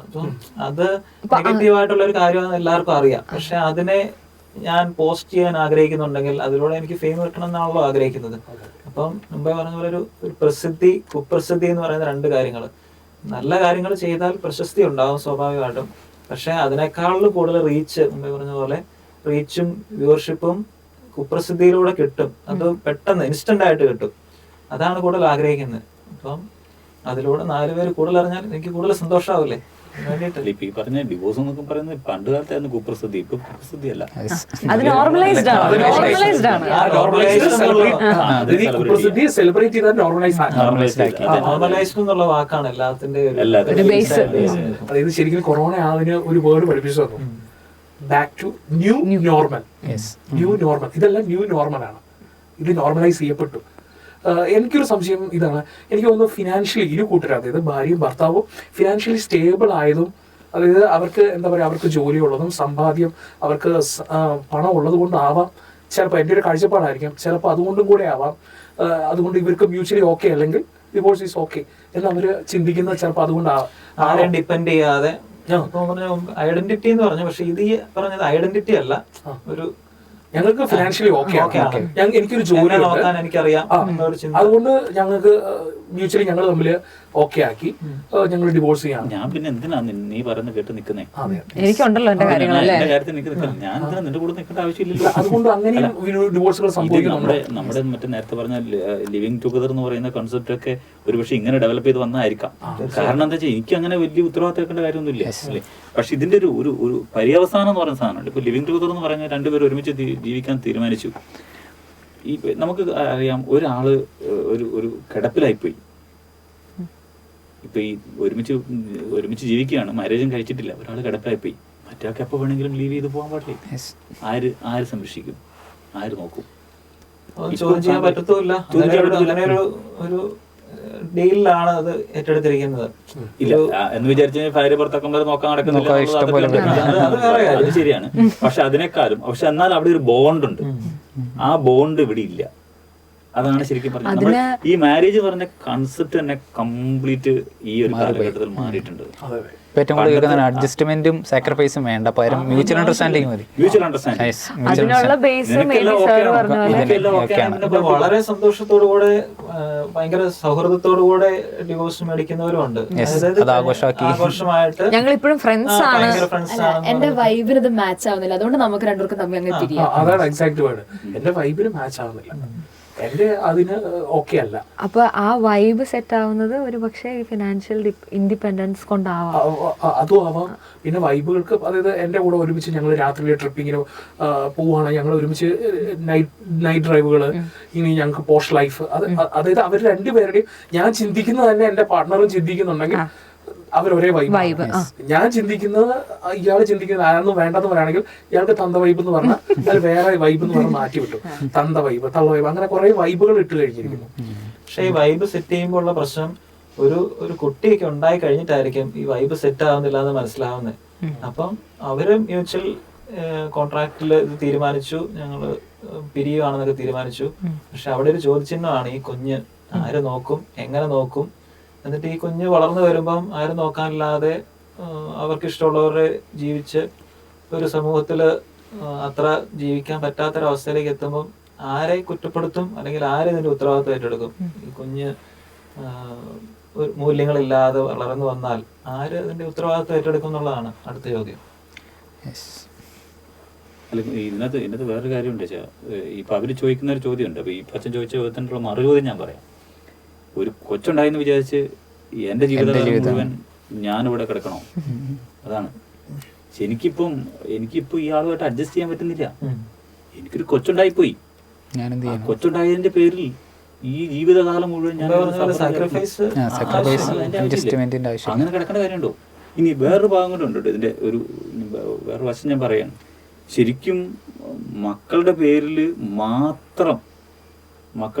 മാത്രം കുടുംബജീവിതം മുമ്പോട്ട് കൊണ്ടുപോകുന്നവരുണ്ട്. ഒരുപാട് വേദന സഹിച്ച് ശരിക്കും അങ്ങനെയുള്ള ആൾക്കാരുണ്ട്. മക്കളുണ്ടായല്ലോ എന്ന് മാത്രം ഓർത്ത്, കാരണം അത്രയും പീഡ അനുഭവിച്ചിട്ട് പോലും അതിന് പുറത്തേക്ക് എത്താത്ത രീതിയിൽ സ്വയം സഹിച്ചുള്ളിൽ പോകുന്ന ആൾക്കാർ ഒത്തിരി പേരുണ്ട്. അപ്പൊ ഞാൻ പറഞ്ഞത് ഈ പറയുന്ന ഫാമിലി ലൈഫ് എന്ന് പറയുന്നതോ അതെല്ലാം ഇപ്പോഴത്തെ കൺസെപ്റ്റ് അനുസരിച്ച് അതൊക്കെ ഒരു ഔട്ട്ഡേറ്റഡ് ആയിട്ട് മാറി. അത് അങ്ങനെ ഒരുമിച്ച് ജീവിച്ച് അങ്ങനെ മക്കളുണ്ട്, അങ്ങനെ അതിന്റെ ഒന്നും ഒരു അടുത്ത നമ്മൾ ശരിക്കും പഠിപ്പിച്ചത് എന്താണ്? ഒരു കൂദാശയാണ്, കൂദാശി ദൈവിക ദാനമാണ് മക്കൾ എന്നൊക്കെയാണ് പഠിപ്പിച്ചത്, അല്ലേ? ഇതൊക്കെ അങ്ങ് മാറി ഒരു ഫിസിക്കൽ റിലേഷന്റെ ബാക്കിയായിട്ട് ഉണ്ടാവുന്നത് എന്താണോ അതാണ് പിള്ളേര്. ആ തരത്തിലേക്കായി നമ്മുടെ കുട്ടികളുടെ ചിന്തകളൊക്കെ. അതാണ് നേരത്തെ പറഞ്ഞത്. നമ്മൾ എന്തുകൊണ്ടാണ് ഇത് പ്രശ്നം സംഭവിച്ചതെന്ന് വെച്ചാൽ, ഈ കാത്തിരിക്കാൻ ആർക്കും സമയമില്ല. പണ്ട് ഇപ്പൊ ഞാൻ ചോദിക്കട്ടെ, ഇപ്പൊ നമ്മൾ കോളേജ് പഠിക്കുന്ന സമയത്ത് ഒരാളോട് പ്രണയം തോന്നിയാൽ എന്ത് ചെയ്യും? പിറ്റേ ദിവസം വരുന്നവരെ അയാളെ കാണാൻ വേണ്ടി കാത്തിരിക്കണമായിരുന്നു. ഇപ്പൊ അത് വേണ്ടല്ലോ. ഈ സാധനം എടുത്ത് നോക്കിയാൽ ഓട്ടോമാറ്റിക്കലി അപ്പൊ തന്നെ കാണാലോ. അപ്പൊ അത് നഷ്ടപ്പെട്ടു, ആ സൗന്ദര്യം നഷ്ടപ്പെട്ടു. കാരണം ഇവനിങ്ങനെ കാത്തിരുന്ന് നമുക്ക് ജസ്റ്റ് ഒരു കാര്യം ആലോചിച്ചറിയാം. എനിക്ക് ഏറ്റവും ഇഷ്ടപ്പെട്ട ഒരു സാധനം കിട്ടാൻ വേണ്ടി ഞാൻ വെയിറ്റ് ചെയ്ത് ഞാൻ അത് കിട്ടുമ്പോൾ എനിക്ക് മാധുര്യം കൂടുതലുണ്ട്. ആ സമയത്ത് സ്ഥിരമായിട്ട് സാധനം നമ്മൾ കഴിച്ചുകൊണ്ടിരിക്കുകയാണ്. സെയ്യും നമ്മുടെ മുമ്പിൽ വരുന്ന ജീവിതങ്ങളിൽ കാണുന്ന ഒരു കാര്യം എന്ന് പറയുന്നത്, നമ്മുടെ എപ്പോഴും കണ്ടുകൊണ്ടിരിക്കുന്ന കാര്യത്തോട് നമുക്ക് താല്പര്യം കുറയേ. അതുകൊണ്ട് തന്നെയാണ് ഈ ബ്രേക്കപ്പുകൾ ഉണ്ടാവുന്നത്. ഇപ്പൊ പ്രേമത്തിൽ ഉണ്ടാവുന്നില്ല, പ്രണയത്തിൽ ഉണ്ടാവുന്ന ബ്രേക്കപ്പുകൾ. ഇത്രയൊക്കെ തന്നെ ഉള്ളത്, ഇത് പോയാൽ വേറെ ഒന്നും. അങ്ങനെയാണ് മീഡിയ കാണിച്ചു കൊടുക്കുന്നതും. അത് തന്നെയാണ് കാണിച്ചു കൊടുക്കുന്നത്. അപ്പൊ ഇത് കാണിച്ചു കൊടുക്കുമ്പോൾ സ്വാഭാവികമായിട്ടും നമ്മളും ഓക്കെ. അതായത് ഈ ഇൻസ്റ്റയിൽ ഒരു ഇടക്കാലത്ത് ഭയങ്കര വൈറലായ റീലുണ്ട്. അതായത് ഞാനൊരു പൂവ് സാറിന് കൊണ്ടുവന്ന് തരുന്നു, സാർ അപ്പൊ നോ പറഞ്ഞു പോകുന്നു, അന്നേരം തിരിഞ്ഞ് സാറിനങ്ങ് തരുന്നു പൂവിട്ട്. അതായത് അതിനകത്ത് അവർ കൺവേ ചെയ്യുന്നത് എന്താ? ഞാൻ ഐ ലവ് യു പറയാൻ സാറിന്റെ അടുത്ത് വരികയാണ്, സാറിന് ഇഷ്ടമില്ല എന്ന് പറയണം. അന്നേരം ഞാൻ മോഹഭംഗം മനസ്സിലെ കൊണ്ടിരിക്കുമല്ല, ഞാൻ അന്നേരം അടുത്തയാളെ വിത്തിൻ സെക്കൻഡ്സ്. അതായത് അപ്പോൾ അതിന്റെ അർത്ഥം എന്റെ ഓറ പോവാതിരിക്കാൻ ഞാൻ എന്ന് പറയുന്ന ആള് നല്ല സൂപ്പറായിട്ട് നിൽക്കാൻ വേണ്ടിയിട്ട് സാർ വേണ്ട അടുത്തയാൾ. അപ്പൊ അതിനകത്ത് ആ സാർ പറഞ്ഞ ലവിന്റെ പ്യൂരിറ്റി ഒന്നും ഇല്ല. അപ്പൊ ഈ ഒരു റീല് കണ്ട ഒരു കുട്ടി എന്ന് പറഞ്ഞ സാർ പറഞ്ഞു, ഈ വിവേചിച്ചറിയാനുള്ള പ്രായമാകാത്ത ചെറിയൊരു കുട്ടി, അവന്റെ മനസ്സിൽ ചെറുപ്പത്തിൽ ഉണ്ടാവുന്ന കാര്യം എന്നതാ, ഞാന് ഇത് പോയാൽ വേറൊന്ന്. മറ്റേ ആ ഒരു പാട്ടില്ലേ, ശാലി പോയാൽ മേരി പോയാൽ രാജേശ്വരി എന്ന് പറഞ്ഞാല് അങ്ങനെ ഒരു ചിന്ത അവരുടെ ഉള്ളിൽ ഉണ്ടാവുന്ന. ഇത് തന്നെയാണ് കല്യാണം കഴിയുമ്പോഴും ഈ ഈ റീൽസിനകത്തൊക്കെ ഹസ്ബൻഡ് ആൻഡ് വൈഫ് ലവ് കാണുന്നു, അവർ കെട്ടിപ്പിടിച്ച് നടക്കുന്നു, അവർ ട്രിപ്പ് പോകുന്നു, അവർ ഇത് ചെയ്യുന്നു. അപ്പോൾ കൂടുതലും സ്ത്രീകൾക്കാണ്, പെണ്ണുങ്ങൾക്കാണ് ഈ കാണുന്നതിനൊക്കെ അഡാപ്റ്റ് ചെയ്യാൻ കുറേ കൂടി ഇഷ്ടം. ഭർത്താക്കന്മാർക്ക് അത്ര അഫോർഡ് ചെയ്യാൻ പറ്റുന്നില്ല. അന്നേരത്തേക്ക് അവിടെ പ്രശ്നം തുടങ്ങി. അതെ, അവർ കണ്ടോ ആ കപ്പിൾസ് ബാലിയിൽ പോയി, നമുക്കും പോകണം ബാലിയിൽ. ഇനി ബാലിയിൽ പോയി കഴിഞ്ഞാൽ ആ പെണ്ണ് എന്താ പറയുക ബിക്കിനി ഇട്ടു, എനിക്ക് ഇടണമെന്ന് പറയുമ്പോൾ കെട്ടി പറയും വേണ്ട നമുക്ക് മുറിയിലിട്ടാൽ മതി എന്ന് പറയും. ചിലപ്പോൾ എൻ്റെ ഫ്രീഡത്തിനെ നിങ്ങൾ ക്വസ്റ്റ്യൻ ചെയ്യുന്നു, നിങ്ങൾ ഇങ്ങനെയാകുന്നു, അവിടെ ബ്രേക്കപ്പ് തുടങ്ങും. അതായത് ഈ ഒരു സാധനം ആ സ്ത്രീയുടെ ഉള്ളിൽ അല്ലെങ്കിൽ ആ കപ്പിളിൻ്റെ ഉള്ളിൽ ഉണ്ടാകുന്നത് ഇവരിതിങ്ങനെ കാണുന്നത് കൊണ്ടാണ്. ചിലപ്പോൾ അവർ ആ ബാലി പോകുന്നതിന് വരെ ഇവിടെ എവിടെയും പോയി കഴിഞ്ഞാൽ ഇവർക്ക് വേറെ എന്തെങ്കിലും ബെനിഫിറ്റ്സ്, മേ ബി ഈ സാർ പറഞ്ഞില്ലേ ഫിനാൻഷ്യൽ ഇൻഡിപെൻഡൻസ്, സ്റ്റെബിലിറ്റി, അത് എല്ലാവർക്കും ഒരേപോലെ ആവണമെന്നില്ലല്ലോ. അപ്പോൾ ഈ കാണുന്ന വീഡിയോസ് കാണുന്നത് അത് അങ്ങനെ തന്നെ അനുകരിക്കുമ്പോൾ അവിടെ ഈ പറയുന്ന അല്ലെങ്കിൽ അവർ തമ്മിലുള്ള ലവ് ഒക്കെ മാറി അതൊരു ഡിവോഴ്സിലേക്ക് വരുന്നു. അപ്പോൾ ഡൈവോഴ്സ് ചെയ്യാൻ സമയമായി. പണ്ട് കല്യാണങ്ങളെ ആർഭാടാന്ന് പറയായിരുന്നു. അതിന്റെ കാരണം എന്താ? ആളുകൾ അവിടുത്തെ മത്തായിച്ചന്റെ മോളിനും 10 ലക്ഷം കൊടുത്താണെങ്കിൽ ഇപ്പോൾ 20 ലക്ഷം കൊടുക്കണം. ആ ഒരു സാധനത്തിൽ നിന്ന് ഡൈവോഴ്സ് ചെയ്യുമ്പോൾ അവിടെ അതാ ഹാർട്ട് പൊട്ടിയ കേക്ക്. അങ്ങനെയാണെങ്കിൽ എൻ്റെ കേക്കിൽ നിന്ന് ചോര ഒഴുകിയിരിക്കണം. മറ്റേ കല്യാണം കഴിച്ച മാരേജ് സർട്ടിഫിക്കറ്റ് കത്തിക്കുന്നു. അതുപോലെ രണ്ടുപേരും രണ്ടുപേരും കൂടെ നിൽക്കുന്ന ഫോട്ടോ കത്തിക്കുന്നു. അവൻ കത്തിക്കുവാണെങ്കിൽ ഞാൻ ബോംബിടണം. അപ്പൊ സ്വാഭാവികമായിട്ടും ഈ പറയുന്നത് നല്ല ഇൻഫ്ലുവൻസുകൾ ഉണ്ടാവും കേട്ടോ. ഈ എന്നും അടിയും പിടിയും കൂടുന്നവർക്ക് ഇങ്ങനെയുള്ള നല്ല കാണുമ്പോൾ നമുക്കും അങ്ങനെ ആയിക്കൂടെ എന്ന് ചോദിക്കുമ്പോൾ അതൊരു നല്ല ഇൻഫ്ലുവൻസ് ആണ്. ഏത് ഇൻഫ്ലുവൻസേഴ്സ് നല്ലത് ചെയ്യോ ചീത്ത ചെയ്യോ നമ്മൾ എടുക്കുന്ന, അച്ഛൻ പറഞ്ഞാൽ നമ്മൾ എടുക്കുന്നതാണ്. ഇപ്പോൾ അവര് രണ്ടുപേര് ഒരു കപ്പിള് സ്നേഹിച്ചു പോകുന്നു, അതിന് ചില വീഡിയോസ് ഉണ്ട്. അതായത് സംസാരിക്കുക, we should communicate each other എന്ന് പറഞ്ഞ് കൺവേ ചെയ്യുന്ന മെസ്സേജുകൾ ഒരു പക്ഷേ എന്താ പറയുക, ഇവിടെ റിയൽ ലൈഫിൽ കമ്മ്യൂണിക്കേറ്റ് ചെയ്യാത്തതുകൊണ്ട് വരുന്ന പ്രശ്നങ്ങളെ മുഴുവൻ ടാക്കിൾ ചെയ്യാൻ ചിലപ്പോൾ ആ റീലൊരു റിയാലിറ്റി ഹിറ്റ് തന്നേക്കാം. പക്ഷേ അങ്ങനെ എടുക്കാതെ ഇവൻ എന്നോട് സംസാരിക്കുന്നില്ല, ഏത് സെയിം വീഡിയോ കണ്ടിട്ട് നെഗറ്റീവായിട്ട് എടുക്കുക, ഇവൻ എന്നോട് സംസാരിക്കുന്നില്ല, അപ്പോൾ അതിൻ്റെ അർത്ഥം ഇവൻ എന്നെ ഇഷ്ടമല്ല, അപ്പോൾ ഇവന് വേറെ ആരും ഇഷ്ടമായിരിക്കും, അപ്പോൾ അത് സംശയരോഗി, അപ്പോൾ ഇവൻ രോഗിയാണ്, അപ്പോൾ ഇവൻ രോഗിയാണെങ്കിൽ ഞാൻ ഇവൻ്റെ കൂടെ ജീവിക്കാൻ പറ്റില്ല, ഡൈവോഴ്സ് ചെയ്തേക്കാം. ഡൈവോഴ്സ് ചെയ്യുമ്പോൾ അപ്പോൾ പിന്നെ നമുക്ക് കേൾക്കുകയാണെങ്കിൽ എങ്ങനെയാണ് അമ്മ ഇനി ഇവിടുന്ന് നമുക്ക് കേൾക്കാൻ ജീവിതം തിരിച്ച് സിഗ്മ ലൈഫ്. നല്ല രീതിയിലും തെറ്റായ രീതിയിലും എടുക്കുന്ന നമ്മളാണ്. ഇൻഫ്ലുവൻസേഴ്സ് എന്ന് പറയുന്ന ഒരു സാധനത്തിൽ അവരവരുടെ ജോലി ചെയ്യുന്നു. വെച്ചാൽ നേരത്തെ പറഞ്ഞാൽ പൈസ ഉണ്ടാക്കുന്നത് അത് അവരവർ എങ്ങനെയാണെന്ന് വെച്ചാൽ ചെയ്യുന്നു. പക്ഷെ നമ്മൾ എടുക്കുന്നത് റോങ് ആയിട്ട് എടുക്കുന്നു. ഈ ഒരു കാര്യം എടുക്കേണ്ടതുപോലെ തന്നെ എടുക്കണം. അപ്പൊ അത് നേരത്തെ പറഞ്ഞ അതിലേക്ക് തന്നെ എൻ്റെ ഒരു പ്രത്യേകതയുണ്ട്. ഇപ്പം ആ പ്രത്യേകതക്കനുസരിച്ച് ഈ കാര്യത്തെ ഞാൻ അതിനെ കണ്ടാൽ മതി എന്ന് ചിന്തിക്കാനുള്ള ഒരു ശേഷി നമുക്ക് നഷ്ടപ്പെട്ടു പോയി എവിടെയോ. അതാണ് ശരിക്കും നമ്മുടെ കയ്യിൽ നിന്ന് പോയത്. കാരണം ഇപ്പൊ ഞാൻ പറയും, നമ്മളിപ്പോ സാധനം കണ്ടാൽ നല്ല അടിപൊളി ഡ്രസ്സൊക്കെ ആയിരിക്കും, നമ്മളത് ഓൺലൈനിൽ മേടിച്ച് നമ്മുടെ കൈ വരുമ്പോഴാണ് ഈ സാധനം ഇത്ര ഉണ്ടായിരുന്നത് നമുക്ക് മനസ്സിലാവുന്നത് അല്ലെ. ശരിക്കും നമ്മൾ കണ്ടു ഒരു ഡ്രസ്സാ നല്ല ബ്യൂട്ടി, ഇട്ട് കഴിഞ്ഞാൽ നല്ല ഭംഗിയായിരിക്കും, അത് ഇട്ടുകൊണ്ട് നിൽക്കുന്നവനെ കാണാൻ നല്ല ഭംഗിയുണ്ട്, ഞാനിടുമ്പോ അത് ഭംഗിയുണ്ടെന്നുള്ള വേറെ കാര്യം. അത് അങ്ങനെയാണ്. പക്ഷെ അത് നമ്മൾ പൈസ കൊടുത്ത് ഓൺലൈൻ മേടിച്ച് സാധനം നമ്മുടെ കയ്യിൽ എത്തി, നമ്മൾ ഈ സാധനം ഇട്ട് ഇത്രയും ക്വാളിറ്റി ഇല്ലാത്ത സാധനമായിരുന്നു നമ്മൾ കണ്ട് എന്ന് തോന്നും. ഇത് ശരിക്കും പറഞ്ഞ് റിയൽ ലൈഫിലും ഇതേ കാര്യം തന്നെ നടക്കുന്നുണ്ട്. അവർ കുറേ സാധനങ്ങൾ കാണിച്ചു തരികയാണ്. ഇത് കണ്ടിട്ട് അത് മേടിച്ച് നമ്മൾ കൊണ്ടുവന്നാ ഉണ്ടാകുന്ന പ്രശ്നം വെച്ചാല് നമ്മളിട്ട നമുക്ക് പറ്റണമല്ലാതെ അതാണ് ഇൻഡിവിജ്വൽ, അത് യുണീക്നെസ് എന്ന് പറയുന്നത്. ഓരോ ഇൻഡിവിജ്വലിന്റെയും പ്രത്യേകതകളുണ്ട്. ആ പ്രത്യേകതക്കനുസരിച്ച് ഓരോ കാര്യങ്ങളും തന്നെ. ഇപ്പൊ ഞാൻ പറയട്ടെ, എനിക്ക് ശരിക്കും എന്താ പറയുക, ചില കാര്യങ്ങളോട് പേടിയുള്ള ആളാണെങ്കിൽ, എനിക്ക് ഇന്ററാക്ട് ചെയ്യാൻ ബുദ്ധിമുട്ടുള്ള ആളാണെങ്കിൽ ഞാൻ ഓട്ടോമാറ്റിക്കായിട്ട് ഇതിലേക്ക് വലിയാനുള്ള സാധ്യതയുണ്ട് ഇല്ലേ. അതെന്റെ പ്രത്യേകതയാണ്.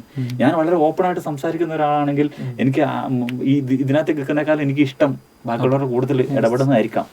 മനസ്സിലാവുന്നുണ്ട്. അപ്പൊ അത് ഓരോരുത്തർ, അത് എല്ലാ കാര്യങ്ങളിലും ഉണ്ട്. അവനവന്റെ ചോയ്സ് അല്ലെങ്കിൽ അവനവന്റെ ഒരു പ്രത്യേകതയുണ്ട്. ആ പ്രത്യേകതകൾക്കനുസരിച്ച് ഈ കാര്യങ്ങളെ കാണാൻ പറ്റുന്നില്ലെങ്കിൽ ഇത് അപകടമായിട്ട് മാറും. ഇപ്പൊ നമ്മുടെ യുവജനങ്ങളും ഒക്കെ മനസ്സിൽ കൊണ്ടുവരേണ്ട ഏറ്റവും പ്രധാനപ്പെട്ട കാര്യമായിട്ട് എനിക്ക് തോന്നിയിട്ടുള്ളത്, അവരങ്ങനെ പലതും കാണിക്കും. നമുക്ക് ഒരു വീട്, ഇപ്പൊ ഞാൻ ഒരു വീട് കാണിച്ചു, വീടിന്റെ പിക്ചർ കാണിച്ചു, മനോഹരമായിട്ടുള്ള വീടാണ്. പക്ഷെ അതിന്റെ അടുത്ത് ചെന്ന് കഴിയുമ്പോഴാണ് ഇത് ഇത്രേ ഉള്ളൂ എന്ന് നമുക്ക് മനസ്സിലാവുന്നത്. ഇത് അവരെ സംബന്ധിച്ച് നല്ലതായിരിക്കാം, പക്ഷെ എനിക്ക് അത് ആപ്റ്റായിരിക്കില്ല. എനിക്ക് ആപ്റ്റ് അല്ലാതെ പറയാനുള്ള ഒരു ധൈര്യം എനിക്ക് കിട്ടുന്നില്ല. അതായത് ഞാൻ ഇപ്പൊ മുമ്പേ പറഞ്ഞ പോലെ ഞാൻ ഒറ്റപ്പെട്ടു പോകാൻ, എനിക്ക് നിങ്ങൾ പറയുന്ന ഐഡിയ എനിക്ക് അത്രയും കൺവിൻസിംഗ് ആയിട്ട് തോന്നുന്നില്ല എന്ന് ധൈര്യപൂർവ്വം പറയാനൊരു ചങ്കൂറ്റം കിട്ടുന്നില്ല. അതായത് അത് പറയാനുള്ള കാരണമാണ് നേരത്തെ നമ്മൾ പറഞ്ഞപ്പം പറയാൻ വിട്ടുപോയൊരു സംഭവമുണ്ട്. ഏറി കയറുമോ എന്നുള്ള പേടിയാണ് നമ്മളെ സൈലന്റ് ആക്കി നിർത്തുന്നത്. അതുകൊണ്ടാണ് ഒരു പ്രോഗ്രാമിന് ഇപ്പം നമ്മളൊരു ഗ്യാതറിംഗ് നടത്തുകയാണ്, ഒരാളോട് എഴുന്നേറ്റ് എന്തെങ്കിലും ഒരു വാക്ക് പറയാൻ പറഞ്ഞാൽ അയ്യോ ഒരാളുടെ പുറകിലോട്ട് പോയിരിക്കും. കാരണം പറയുന്ന കാര്യങ്ങളെ കുറിച്ച് പറയുന്ന കാര്യം ബാക്കിയുള്ളവർ എങ്ങനെ എടുക്കുന്നതെന്ന് അറിയത്തില്ലല്ലോ. അപ്പം ഈ പറഞ്ഞ പോലെ എയറിലാവാം. ഇപ്പൊ എയറിലാവുന്ന കാര്യത്തിൽ തന്നെ ഉണ്ട്, മനഃപൂർവ്വം എയറിലാവാൻ വേണ്ടിയിട്ട് പറയുന്നതുണ്ട്. രണ്ട് വളിപ്പ് പറയോ അല്ലെങ്കിൽ എന്തെങ്കിലും ഏറി പോകുമ്പോ കൂടുതലായിട്ട് ആളുകൾ ക്രിറ്റിസൈസ് ചെയ്ത് നമ്മളെ ആ കൂടി ഇല്ലാണ്ടാക്കുമെന്നുള്ള പേടി അങ്ങനെ ചിലരെ പുറകോട്ടേക്ക് വലിക്കുന്നുണ്ട്. പിന്നെ നേരത്തെ തന്നെ പറഞ്ഞ ഒരു പോയിന്റ് വിട്ടുപോയ കാര്യം പറയാൻ ഓർത്തു വെച്ചു, പക്ഷെ പറഞ്ഞില്ല. ഈ വെഡിങ് സെറമണിയുടെ മുഴുവൻ വെഡിങ് ഫംഗ്ഷന്റെ മുഴുവൻ റീൽസുകൾ ഇപ്പം കാണുന്നുണ്ട്. ഇഷ്ടം പോലെ ഇത് പൈസ വാരി എറിഞ്ഞുള്ള കല്യാണ പരിപാടികളാണ്. അപ്പൊ ഇത് കാണുമ്പോൾ ഓട്ടോമാറ്റിക് ആയിട്ട് ഇപ്പം എനിക്ക് അനിയത്തിയുടെ കല്യാണം വരുന്നു, അപ്പൊ ഓട്ടോമാറ്റിക് ആയിട്ട് റീൽസിലൊന്നും ഇങ്ങനെ വരുന്ന സജഷൻ എനിക്കറിയാൻ പാടില്ല. ഇൻസ്റ്റാഗ്രാം എങ്ങനെ കറക്റ്റ് ആയിട്ട് അത് റീഡ് ചെയ്ത് ഇനി അതിനെ പറഞ്ഞാൽ മതി. ഓക്കെ, ഏതായാലും കൃത്യമായിട്ട് ഇന്ന പാക്കേജുകൾ ഞങ്ങൾ ഫുഡിന് ഇത്രയേ റേറ്റ് ചെയ്യുന്നുള്ളൂ, ഞങ്ങൾ ഇന്നതിന് ഉള്ളൂ, ഇന്ന പോഷ് വണ്ടികൾക്ക് ഇത്രയേ ഉള്ളൂ, ഇങ്ങനെ പറഞ്ഞ കറക്റ്റ് ആയിട്ട് ഇൻസ്റ്റയിൽ നമുക്ക് ഇങ്ങനെ വെഡിങ് ഫംഗ്ഷന് വേണ്ടിയിട്ട് ഉള്ള പാക്കേജുകൾ തരുന്നു. ഇപ്പൊ ഇവിടെ സംഭവിക്കുന്നത് പറഞ്ഞാൽ ഒരു സാധാരണക്കാരനായിട്ട് എന്നെ പോലെ സാധാരണക്കാരനായ ആളുകൾക്ക് ഇതുപോലെയുള്ള സംഭവങ്ങൾ അഫോർഡ് ചെയ്യാൻ പറ്റില്ല. അപ്പം ഫംഗ്ഷൻ എങ്ങനെ കടം മേടിച്ചിട്ടാണെങ്കിലും അത് എത്ര മനോഹരമാക്കാവോ, എത്ര കളർഫുൾ ആക്കാവോ, അത് അതിന്റെ ഏറ്റവും മാക്സിമത്തിലിട്ട് ചെയ്യാനുള്ള ശ്രമങ്ങൾ എല്ലാവരിലേക്കും വരും. അതായത് നമ്മളിപ്പം ഈ പറഞ്ഞ പോലെ ഇന്നത്തെ കാര്യം മാത്രം ചിന്തിച്ച് നാളെ വരാൻ പോകുന്ന ഫിനാൻഷ്യൽ ഡെറ്റ് അതിനെപ്പറ്റി ചിന്തിക്കുന്നില്ല. അതായത് സാമ്പത്തിക ബുദ്ധിമുട്ട് യുവതലമുറ ചിന്തിക്കുന്നില്ല. എങ്ങനെയാണെങ്കിലും ആളുകളുടെ മുമ്പിൽ കാണിക്കണം, ഷോ ഓഫ്. അതെ മാക്സിമം ഇട്ട് കാണിക്കണം. ഇനി വീട്ടിൽ ശരിക്കും എന്താ പറയാ, ബിരിയാണി പോലും വെച്ചിട്ടുണ്ടാവില്ല, സാധാരണ ഒരു ചോറ് പോലും കൃത്യമായിട്ട് കഴിച്ചിട്ടുണ്ടാവില്ല. പക്ഷെ പുറത്ത് വരുമ്പോൾ മറ്റുള്ളവരെ കാണിക്കാനെങ്കിലും വൻ സെറ്റപ്പ് ആയിരിക്കും. വീട്ടിൽ കണ്ട ചായ പുറത്ത് ബൂസ്റ്റ്. അതെ അതെ, വീട്ടിൽ പുറത്ത് വരുമ്പോ ബൂസ്റ്റ്, അതെ അവിടെ ആമ ചായ. ഓക്കെ, ആ ഒരു എന്താ പറയാ, ഒരു എല്ലാം ഷോ ഓഫ് ചെയ്ത് കഴിയുമ്പോൾ ഇങ്ങനത്തെ ഒരു പ്രശ്നം കൂടെ ഉണ്ട്. വിവാഹ ചടങ്ങുകൾ ഇപ്പം കൂടുതലും ഒരു എന്താ പറയാ, മാരേജ് ഈ പറഞ്ഞ ആ ഒരു രണ്ടുപേരുടെ തമ്മിലുള്ള ഒന്നുചേരലല്ല നോക്കുന്നത്, മാക്സിമം അത് ഷോ കാണിക്കുക. അതിന്റെ ഏറ്റവും എന്താ പറയാ, അതിനെ എന്നിട്ട് സോഷ്യൽ മീഡിയ പ്ലാറ്റ്ഫോമിലിട്ട് കൂടുതലും സ്റ്റാറ്റസുകൾ ഇട്ട് ഇങ്ങനെ കാണിക്കുക. അവരങ്ങനെ കുറ്റം പറയാൻ പറ്റത്തില്ല. ഒരു കാരണം ഇതങ്ങനെ ചെയ്യാൻ അവർ നിർബന്ധിതരാകുകയാണ്. ഇപ്പം എന്റെ കൂട്ടുകാരെല്ലാം അതുപോലെ ഇത് ഇങ്ങനെ ആഡംബര കല്യാണം നടത്തിയെന്ന് വിചാരിച്ചു. അപ്പൊ ഞാൻ മാത്രം വളരെ ലൈറ്റായിട്ട് നടത്തി, ലളിതമായിട്ട് നടത്തി, ഞാൻ എന്തോ ഒരു കുറവുള്ള പോലെ. ഇപ്പം പൈസ ഇല്ലെങ്കിൽ പോലും അപ്പനും അമ്മയും എങ്ങനെയും കടം മേടിച്ച് ചെയ്യാൻ നിർബന്ധിതരാകുന്നതിന്റെ കാരണം എന്റെ മകൻ പറഞ്ഞാൽ കേൾക്കണ്ടേ, അവർക്ക് എങ്ങനെയും 4 പേരെ കാണിക്കാൻ പാകത്തിന് ചെയ്യണം. അപ്പം ചെയ്യുമ്പം ഭംഗിയായിട്ട് ചെയ്യണം. റീൽസിൽ വരുന്നതാണ്, അപ്പം സ്റ്റേജ് നന്നായിട്ട് ചെയ്യണം. അങ്ങനെ ഒരു നിർബന്ധമുണ്ട്. അതെ, ഇനിയിപ്പോ ഈ ഇവർ ആഗ്രഹിച്ച പോലെ, അതായത് ഇപ്പോഴത്തെ ഒരു ജനറേഷൻ ആഗ്രഹിച്ച പോലെ അത് വരുന്നില്ല എങ്കിൽ മറ്റുള്ളവർ കളിയാക്കപ്പെടുന്നു, അല്ലെങ്കിൽ ഞാൻ ആഗ്രഹിച്ച പോലെ അത് അത്ര സന്തോഷം പ്രൊവൈഡ് ചെയ്യുന്നില്ല, എനിക്ക് എന്റെ ഡോപ്പമൈൻ ഹൈ കിട്ടുന്നില്ല, എനിക്ക് ഓക്കെ അല്ലെങ്കിൽ പിന്നെ അടുത്തൊരു ഒറ്റ പോയിന്റ് ഉള്ളവർക്ക് സൂയിസൈഡ്. ലൈഫ് അത് അവിടെ കൊണ്ട് എൻഡ് ചെയ്യുക, ഒരു ഫുൾ സ്റ്റോപ്പ് ഇടുക, പിന്നെ ഒരു മറൊരു ചിന്തിക്കലോ ഒന്നുമില്ല. ഓൾ ഓഫ് ആണ് തീരുമാനമെടുത്തു. ഈസിലി അവൈലബിൾ ആയിട്ട് തോന്നിയിട്ടുണ്ട്, അല്ലെങ്കിൽ മരണം എന്ന് പറയുന്ന ഈസിലി അവൈലബിൾ ആയിട്ട് ഈ പുതിയ ജനറേഷൻ തോന്നിയിട്ടുണ്ട് എനിക്ക് തോന്നുന്നത്. വീഡിയോസ് ഉണ്ടല്ലോ, ഹൗ ടു സൂയിസൈഡ്. അത് തന്നെ, അതായത് വിത്തൗട്ട് ഗെറ്റിംഗ് പെയിൻ അല്ലേ, പെയിൻ ഇല്ലാതെ മരിക്കാം.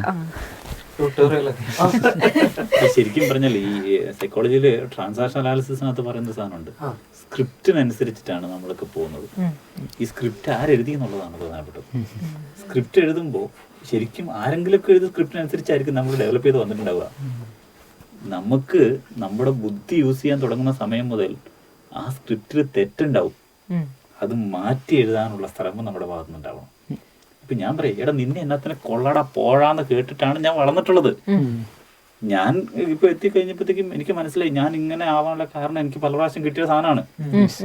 അതിനൊന്ന് കറക്റ്റ് ചെയ്തിട്ട് ഞാൻ അങ്ങനല്ല, നീ വിചാരിക്കുന്ന ആളല്ല ഞാൻ എന്ന് കാണിച്ച് അപ്പൊ ആ സ്ക്രിപ്റ്റ് അവിടെ കറക്റ്റ് ചെയ്യാ. ഞാൻ പറയുന്നു നോ, ഞാൻ അങ്ങനല്ല, ഞാൻ കുറച്ചും കൂടി ഏബിൾ ആയിട്ടുള്ള ആളാണ് എന്ന് പറയാം. അപ്പൊ അത് ആരെങ്കിലും എഴുതിയ സ്ക്രിപ്റ്റുകൾക്കനുസരിച്ച് പോകുന്നതിന് പകരമായിട്ട് ഈ ഒരു തലമുറകൾക്ക് സാധിക്കേണ്ടത് നമ്മുടെ സ്ക്രിപ്റ്റുകൾ നമ്മൾ തന്നെ ഡെവലപ്പ് ചെയ്ത് കൊണ്ടുവരാൻ ഭാഗത്തിലേക്കുള്ള ഒരു, അതിനാണ് നമ്മുടെ നമുക്ക് നല്ലത്, എനിക്കിതാണ് ഏറ്റവും വേണ്ടത്, എന്റെ പേഴ്സണാലിറ്റിക്ക് ചേരുന്ന ഇതാണെന്ന് പറഞ്ഞിട്ട് അതനുസരിച്ച് ഡെവലപ്പ് ചെയ്ത് കൊണ്ടുവരാൻ പറ്റിയാൽ അപ്പോൾ നമ്മുടെ പേഴ്സണാലിറ്റി നന്നായിക്കൊണ്ടിരിക്കും. ഇപ്പം ആസ് എ ടീച്ചർ എനിക്കും ഫീൽ ചെയ്ത കാര്യം, ഇപ്പം നമ്മുടെ ടീച്ചിങ് സ്റ്റൈലുകളിൽ പോലും മാറ്റങ്ങൾ വരുത്തിക്കൊണ്ടിരിക്കുന്നത്. കാരണം എന്താ സംഭവിച്ചു കഴിഞ്ഞാൽ ഇപ്പൊ പുതിയ സോഷ്യൽ മീഡിയ പ്ലാറ്റ്ഫോമുകളിലൂടെ ഇഷ്ടംപോലെ ക്ലാസ്സുകൾ കുട്ടികൾക്ക് അവൈലബിൾ ആണ്. നമ്മളിവിടുന്ന് എത്ര ഘോരമായ ക്ലാസ്സുകൾ നന്നായിട്ട് ഡീപ്പിൽ എടുത്ത് കൊടുത്താലും അവിടെ ഇപ്പൊ മക്കളെ വാ കമോൺ ഇവിടെ നോക്കുന്നൊക്കെ പറഞ്ഞാൽ അവരങ്ങനെ പറയുമ്പോൾ നമ്മളും അതേ ലെവലിലേക്ക് വന്നില്ലെങ്കിൽ കുട്ടികൾ അക്സെപ്റ്റ് ചെയ്യില്ല, അല്ലെങ്കിൽ അവർക്ക് അങ്ങനെ കാണാൻ. കാരണം അവർ കൂടുതലും റീൽസിലൂടെ അല്ലെങ്കിൽ ഇത്തരത്തിലുള്ള ക്ലാസ്സുകൾ സോഷ്യൽ മീഡിയ പ്ലാറ്റ്ഫോമിൽ കാണുന്നവർക്ക് നമ്മുടെ ക്ലാസ്സുകൾ ചിലപ്പം എന്ത് ചെയ്യാൻ പറ്റില്ല, ഇഷ്ടപ്പെടണമെന്നില്ല. അപ്പൊ അവർക്ക് ആ സാധനങ്ങൾ ഇട്ട് കൊടുത്തില്ലെങ്കിൽ അവരത് അക്സെപ്റ്റ് ചെയ്യില്ല. അപ്പൊ കൂടുതലും സോഷ്യൽ മീഡിയ ഡിമാൻഡ് ചെയ്യുന്ന രീതിയിൽ സാറ് പറഞ്ഞ പോലെ നമ്മളും ചേഞ്ചുകൾ വരുത്തിയില്ലെങ്കിൽ ഈ പറഞ്ഞ ഒരു ജനറേഷൻ ഗ്യാപ്പ് ഫീൽ ചെയ്യും. അതൊരു വലിയ വിഷയമാണ്, ജനറേഷൻ ഗ്യാപ്പ്. അത് സമൂഹത്തിലും വീട്ടിൽ തന്നെയും. അതായത് എൻ്റെ പാരൻസിൻ്റെ ജനറേഷൻ വേറെ, എൻ്റെ ജനറേഷൻ വേറെ. എൻ്റെ വൈബിനൊത്ത് അവർ വന്നില്ലെങ്കിൽ അവർ കൊള്ളത്തില്ല. അതിനകത്ത് ചെറിയൊരു കറക്ഷൻ ഉണ്ട്. പണ്ട് ജനറേഷൻ ഗ്യാപ്പ് എന്ന് പറഞ്ഞാല് നമ്മുടെ അപ്പന്മാരുടെ മാതാപിതാക്കളുടെ ജനറേഷനും മക്കളുടെ ജനറേഷൻ എന്ന് പറഞ്ഞാൽ അത്രയും വലിയൊരു ഗ്യാപ്പായിരുന്നു. ഇപ്പൊ ജനറേഷൻ ഗ്യാപ്പ് എന്ന് പറഞ്ഞാൽ എന്റെ പ്രായമുള്ളവരും ഒരു 5 വയസ്സിന് താഴെയുള്ളവരും തമ്മിലുള്ള ജനറേഷൻ ഗ്യാപ്പ് എന്ന് പറഞ്ഞാൽ ഇപ്പൊ നിങ്ങൾ പറഞ്ഞ മുമ്പേ കുറെ വാക്കുകളുണ്ട്. എല്ലാം ഒന്നും നമുക്ക് നമ്മൾ തന്നെ പറഞ്ഞു നമുക്ക് എല്ലാം അറിയത്തില്ല. അത് ഉപയോഗിക്കുന്നവർ എന്ന് പറഞ്ഞാൽ നമ്മളെക്കാളും 2 വയസ്സോ 3 വയസ്സോ താഴെയുള്ളവർ ഉപയോഗിക്കുന്ന വാക്കുകളാണ്. അപ്പൊ അവിടെ തന്നെ ഒരു 2 വർഷത്തിനുള്ളിൽ 2 വയസ്സിനുള്ളിൽ ജനറേഷൻ ഗ്യാപ്പ് എന്ന് പറയുന്ന സാധനം വന്നു. അപ്പം അത് എത്രത്തോളം അപകടകരമാണെന്നുള്ളത് നമ്മൾ ചിന്തിക്കേണ്ടതാണ്. ഈ ജനറേഷൻ ഗ്യാപ്പ് വരുമ്പോൾ തന്നെ അവർ തമ്മിലുള്ള ആ ഒരു ബോണ്ടിങ്ങിന് ബ്രേക്ക് വരുക. അതായത് സാറ് പറയുന്ന കാര്യം എനിക്ക് മനസ്സിലാവുന്നില്ല, പിന്നെ ഞാൻ എങ്ങനെ സാറിനോട് വർത്താനം പറയാനാണ്? അപ്പോൾ ഇത് തന്നെ വീട്ടിൽ സംഭവിക്കുമ്പോൾ നമ്മൾ കൂട്ടുകാരാകുമ്പോൾ ഇന്ന് കണ്ടു നാളെ പോയി, വീട്ടുകാരെന്ന് പറഞ്ഞാൽ ഇന്നും ജീവിക്കുന്ന ഈ കല്യാണത്തിൻ്റെ കാര്യമൊക്കെ പറയുമ്പോഴും ഞാൻ പോയിട്ട് വീട്ടിൽ പോയിട്ട് നോക്കൂ ഇത് എനിക്ക് ഇങ്ങനെ വേണം, സ്റ്റേജിൻ്റെ അടിയിൽ നിന്ന് പുക പൊന്തണം, പുകയില്ലാണ്ട് കല്യാണം കഴിച്ചാൽ എന്താ കുഴപ്പമെന്ന് വെച്ചാൽ നിങ്ങൾക്കൊരു വൈബും ഇല്ല. അതായത് ഞാൻ വിചാരിക്കുന്ന ട്രെൻഡിലോട്ട് എൻ്റെ പാരൻസിന് എത്താൻ പറ്റുന്നില്ല, അല്ലെങ്കിൽ എൻ്റെ പാരൻസ് വിചാരിക്കുന്ന ഒരു സാധനത്തിലേക്ക് എനിക്ക് പിന്നോട്ട് പോകാൻ എനിക്കും പറ്റുന്നില്ല. ഞാൻ വളരെ സിമ്പിൾ ആയിട്ടൊരു കാര്യം പറയാം. ഞാനിപ്പം ഈ കോളേജിൽ വന്നിട്ട് ഈ കോളേജിലെ അധികവും ഞാൻ പിള്ളേരെ കൂടുതലുള്ളത്. കാരണം അവരുടെ കൂട്ടത്തിലേക്ക് ഞാൻ ചെന്നിട്ടില്ലെങ്കിൽ സാറിനെ അക്സെപ്റ്റ് ചെയ്യില്ല. ഞാൻ അവരുടെ കൂടുതലുണ്ടോ എനിക്ക് അങ്ങനെ തോന്നുന്നു കേട്ടോ, എനിക്കറിയില്ല പറയുന്നത് എനിക്കറിയില്ല. പിള്ളേരുടെ കൂട്ടത്തിലേക്ക് ചെല്ലുമ്പോൾ പിള്ളേർ വളരെ പോസിറ്റീവായിട്ട് എനിക്ക് എക്സ്പീരിയൻസ് ഉണ്ട്. വളരെ റിബലായിട്ട് ആരോടും മുതിർത്ത് സംസാരിക്കുന്ന ഒരാൾ പറഞ്ഞാലും അനുസരിക്കാത്ത ഒരു പയ്യൻ കോളേജിൽ നിന്ന് ഇറങ്ങി പോകുമ്പോൾ സാറേ ഞങ്ങൾക്ക് മിസ് ചെയ്യാൻ തുടങ്ങി സാറേ എന്ന് പറഞ്ഞു. അതായത് ഇങ്ങോട്ട് വരുന്നത് തന്നെ ഒരു ബോറായിട്ട് കണ്ടുകൊണ്ടിരുന്ന ഒരാള് അങ്ങനെ പറയും. അതെന്താ കാരണം? നമ്മൾ അങ്ങോട്ട് അവരുടെ അടുത്തേക്ക് അവരുടെ ഒരു രീതിയിലേക്ക് ഇറങ്ങാൻ തുടങ്ങിയത് കൊണ്ട് അവർക്ക് നമ്മളെ സ്വീകരിക്കാൻ തുടങ്ങി. ഈ സിറ്റുവേഷൻ അത് ശരിക്കും പറഞ്ഞാൽ ഈ ജനറേഷൻ അങ്ങോട്ടും അഡ്ജസ്റ്റ് ചെയ്ത് നമ്മളും ഒരു പരിധി വരെ അങ്ങോട്ട് അവരുടെ കൂട്ടത്തിലേക്കാണ്, അവരുടെ കൂടത്തെ കൂട്ടി അവരെ കരുതി. ഇപ്പൊ വാഴ ഫിലിമിനകത്ത് പറയുന്ന ഒരു സാധനം, അവരുടെ ഒപ്പം ഇറങ്ങിയിട്ടില്ല എങ്കിൽ നമ്മൾ എന്തെല്ലാം കൊടുത്താലും ആ വടി പിടിച്ച് നടക്കുന്ന സാറിനെ ആർക്കും വേണ്ടെന്നേ, ആർക്കും വേണ്ട. വടി പിടിച്ച് നടക്കുന്ന സാറിന് ആർക്കും വേണ്ട. അതിന് പകരം അവരുടെ കൂട്ടത്തിലേക്ക് ഒന്ന് ഇറങ്ങി ചെന്ന ആൾക്കാർ ആ സാറുമാർ അവരെ അക്സെപ്റ്റ് ചെയ്യും. നമുക്ക് കുട്ടികളെ കറക്റ്റ് ചെയ്യാനും അല്ലെങ്കിൽ കുട്ടികളെ എന്താ പറയുക നേർവഴിക്ക് കൊണ്ടുപോകണം. നമ്മൾ ഈ പറഞ്ഞ ഇപ്പോൾ കുറേ കാര്യങ്ങൾ പറഞ്ഞല്ലോ, സ്വന്തം ഐഡന്റിറ്റിയെ കുറിച്ച് ചിന്തിപ്പിക്കാനും ഒക്കെ നമുക്ക് ഉണ്ടാകുന്ന ഒരു മാർഗം എന്ന് പറയുന്നത് അവരുടെ ഒപ്പം നടന്ന് ചെയ്യാന്നുള്ളതാണ്. ഗ്രൂപ്പിൽ ഈ പറയുന്ന നമ്മൾ കൊടുക്കുന്ന കുറെ പോസിറ്റീവ് ചിന്തകൾ മനസ്സിലുള്ളവരുണ്ടാവാം. പക്ഷെ നേരത്തെ പറഞ്ഞതുപോലെ അത് നിങ്ങളുടെ തന്ത വൈബില് അതിനോട് ചേരാൻ പറ്റുന്ന ആയിരിക്കണ്ടേ, അല്ലെങ്കിൽ പറ്റില്ലെന്നേ. ഞങ്ങൾക്ക് ആവില്ല ഇത്. ഞങ്ങൾ വേറെ ഈ പറയുന്ന ജെൻ സി ആണ് എന്ന് പറയുന്നത്. ഇപ്പൊ പല പേരല്ലേ, ജെൻ വൈ എന്ന് പറഞ്ഞാൽ 81 മുമ്പുള്ളവരാണ്.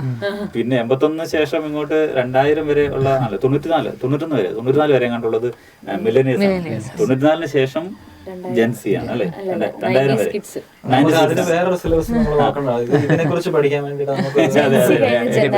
ഞാൻ പറഞ്ഞത് നമ്മൾ ഈ ജനറേഷനെ കുറിച്ച് പറഞ്ഞപ്പോഴാണ് ഇപ്പൊ പേരൻസ് അവരുടെ എക്സ്പീരിയൻസിൽ നിന്ന് സംസാരിക്കുന്നത്. ഈ എക്സ്പീരിയൻസ് സംസാരിക്കുന്നത് സ്വീകരിക്കാനുള്ള പറ്റുന്നില്ല പലപ്പോഴും. അവര് നമുക്ക് അനുഭവം ഉണ്ട് ഇങ്ങനെയൊക്കെയാണെന്ന്, നമ്മൾ പറഞ്ഞു കൊടുക്കുന്നത് സ്വീകരിക്കാനുള്ള ഈ റിസപ്റ്റീവ് മൈൻഡ് ഒരു പരിധി വരെ നമ്മുടെ കുഞ്ഞുങ്ങളുടെ കയ്യിൽ നഷ്ടപ്പെട്ടു പോയി. അത് കുഞ്ഞുങ്ങളാണെങ്കിൽ പോലും അത് വലിയവരാണെങ്കിൽ പോലും ഒരു സ്വീകരിക്കുന്ന രീതി. സ്വീകരിക്കുന്ന വെച്ചാലേ അവർക്ക് ഇഷ്ടമുള്ളത് സ്വീകരിക്കുന്നതിന് അവർക്ക് കുഴപ്പമില്ല. കാര്യം അവർക്ക് എപ്പോഴും ഒരു ഫോണിൽ നോക്കുമ്പം അവർക്ക് ഇഷ്ടമുള്ള സാധനങ്ങളാണ് ഈ പറഞ്ഞതുപോലെ എപ്പോഴും കിട്ടിക്കൊണ്ടിരിക്കുന്നത്. അവർക്ക് ഇഷ്ടമില്ലാത്ത കാര്യങ്ങളൊന്നും ഇതിനകത്ത് വരുന്നില്ല. ഇനി അഥവാ വന്നാലും സ്കിപ്പ് ചെയ്യും. റിയൽ ലൈഫിലേക്ക് വരുമ്പോൾ സ്കിപ്പ് എന്ന് പറഞ്ഞ ഓപ്ഷൻ കൊടുത്തത് പോലും എന്താണെന്ന് വെച്ച് കഴിഞ്ഞാൽ അവർക്ക് ഇപ്പോൾ പരസ്യം വന്നു, ഇഷ്ടമില്ല, വിട്ടു. ഇനി റീൽസ് ആണെങ്കിൽ കണ്ടോണ്ടിരിക്കുന്നു, ഇഷ്ടപ്പെട്ടില്ല, സ്ക്രോൾ ചെയ്യാം. അപ്പൊ അങ്ങനത്തെ ഒരു ലൈഫിൽ ജീവിക്കുന്നവർക്ക് റിയൽ ലൈഫിൽ ഈ സ്ക്രോളിങ് നടക്കില്ലാത്തതുകൊണ്ട് അപ്പൊ അവര് റിസപ്റ്റീവ് ആയിരിക്കില്ല, റിയാക്റ്റീവ് ആയിരിക്കും. നല്ല റെസ്പോൺസ് ഉണ്ടാവില്ല, റിയാക്ട് ചെയ്യും. വാക്കുകൾ കൊണ്ടുള്ള ഈ തർക്കം വേണ്ട എന്നുള്ള ഒരു ഇതുണ്ടല്ലോ, അതായത് വീട്ടുകാരാണല്ലോ, അപ്പം നമുക്കുള്ളിലുണ്ടാവല്ലോ ഇവരുമായിട്ട് കച്ചറയൊന്നും വേണ്ടെന്നുള്ളവര്. അപ്പൊ എന്ത് ചെയ്യും? ഒതുങ്ങിപ്പോവും. അതായത് ഈ ഒരു റിയാലിറ്റിയിൽ നിന്ന് അങ്ങ് മാറും, സ്വന്തം മുറിയിലോട്ട് പോവും. നമുക്ക് ഫോണുണ്ട്. ഇപ്പം ഞാൻ എക്സാമ്പിൾ പറയാം, നമ്മൾ ഈ ബസ്സിലൊക്കെ പോകുമ്പോഴേ പണ്ട് എങ്ങനെയായിരുന്നു, അപ്പുറത്തിരിക്കുന്ന ആളെ എങ്ങോട്ടാ പോകുന്നതെന്നൊക്കെ ചോദിച്ച് ഒരു കോൺവെർസേഷൻ സ്റ്റാർട്ട് ചെയ്യും. ഇപ്പൊ എങ്ങനെ കയ്യിൽ ഫോണുണ്ട്. ഇനിയിപ്പം ഞാനിങ്ങനെ നോക്കുകയാണ്, അപ്പം ഇവർക്കൊന്നും സംസാരിക്കാനല്ലോ, ഓക്കെ, ആ ആളോട് മിണ്ടാനുള്ള മടി കൊണ്ട്. പിന്നെ അടുത്തത് ഇത് ഞങ്ങളുടെ ബാച്ചിലൊക്കെ കുറെ പേര് ചെയ്യുന്നതാണ്, ഇപ്പൊ ഫോൺ ആരെങ്കിലും വിളിക്കുന്ന പോലെ വെക്കും, വലിയ സംസാരമാ, പക്ഷെ ആരും ഇല്ല. വീട് വരെ റോട്ടിൽ നിന്ന് ബസ് ഇറങ്ങിയിട്ട് വീട് വരെ നടക്കുന്ന സമയത്ത് വിളിച്ചിട്ട് ആരെങ്കിലും കിട്ടിയില്ലെങ്കിൽ നമ്മൾ വെറുതെ ചെയ്യുക. ബിക്കോസ് ആരും നമ്മളെ കണ്ടാലും നമ്മളിങ്ങനെ അവരെ നോക്കുന്നതാന്ന് ഫീൽ ചെയ്യരുത്. മറ്റുള്ളവരോട് മിണ്ടാനുള്ള മടി, ഒരു തരത്തിലുള്ള escapism. അതിനകത്തൊരു കാര്യമുണ്ട് സാർ, എന്ത് കാര്യം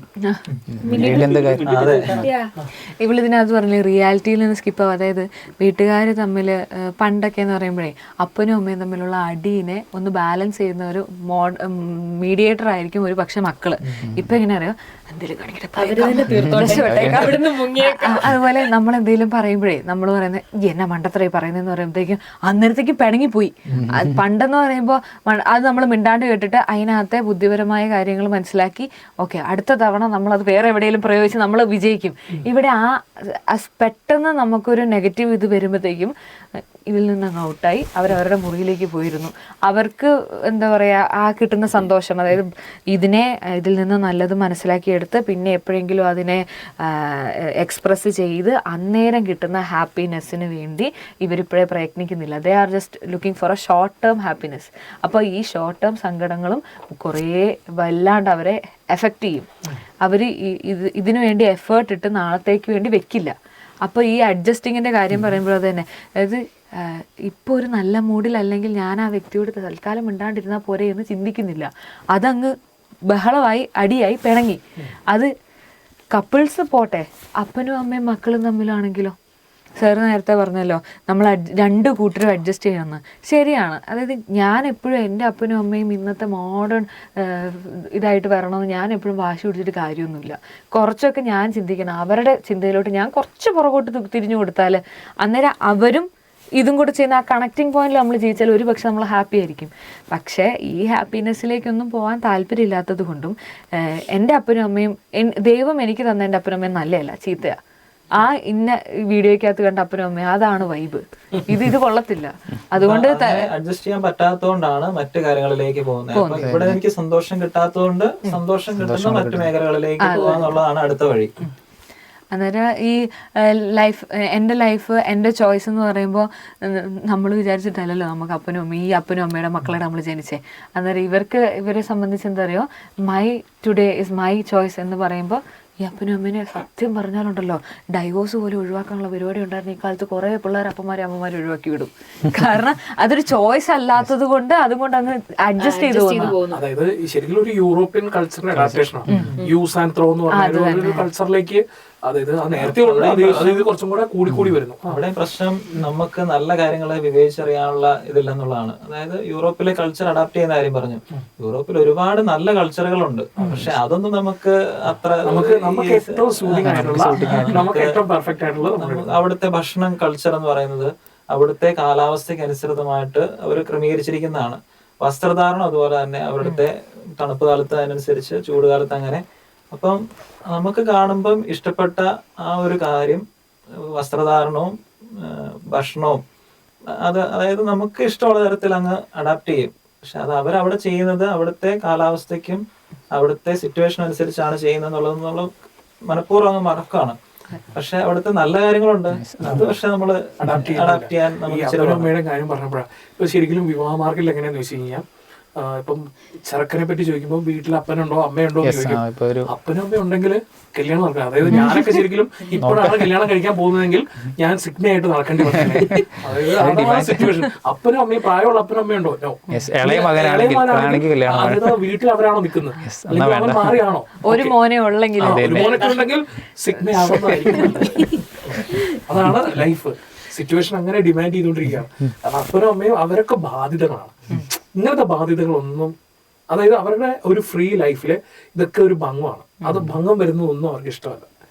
ഫ്രീ ആയിട്ട് അവർക്ക് എന്താ പറയാ, യാതൊരു ലയബിലിറ്റി ഇല്ലാത്ത ഒരു ഫ്രീ ലൈഫ് ആണെങ്കിൽ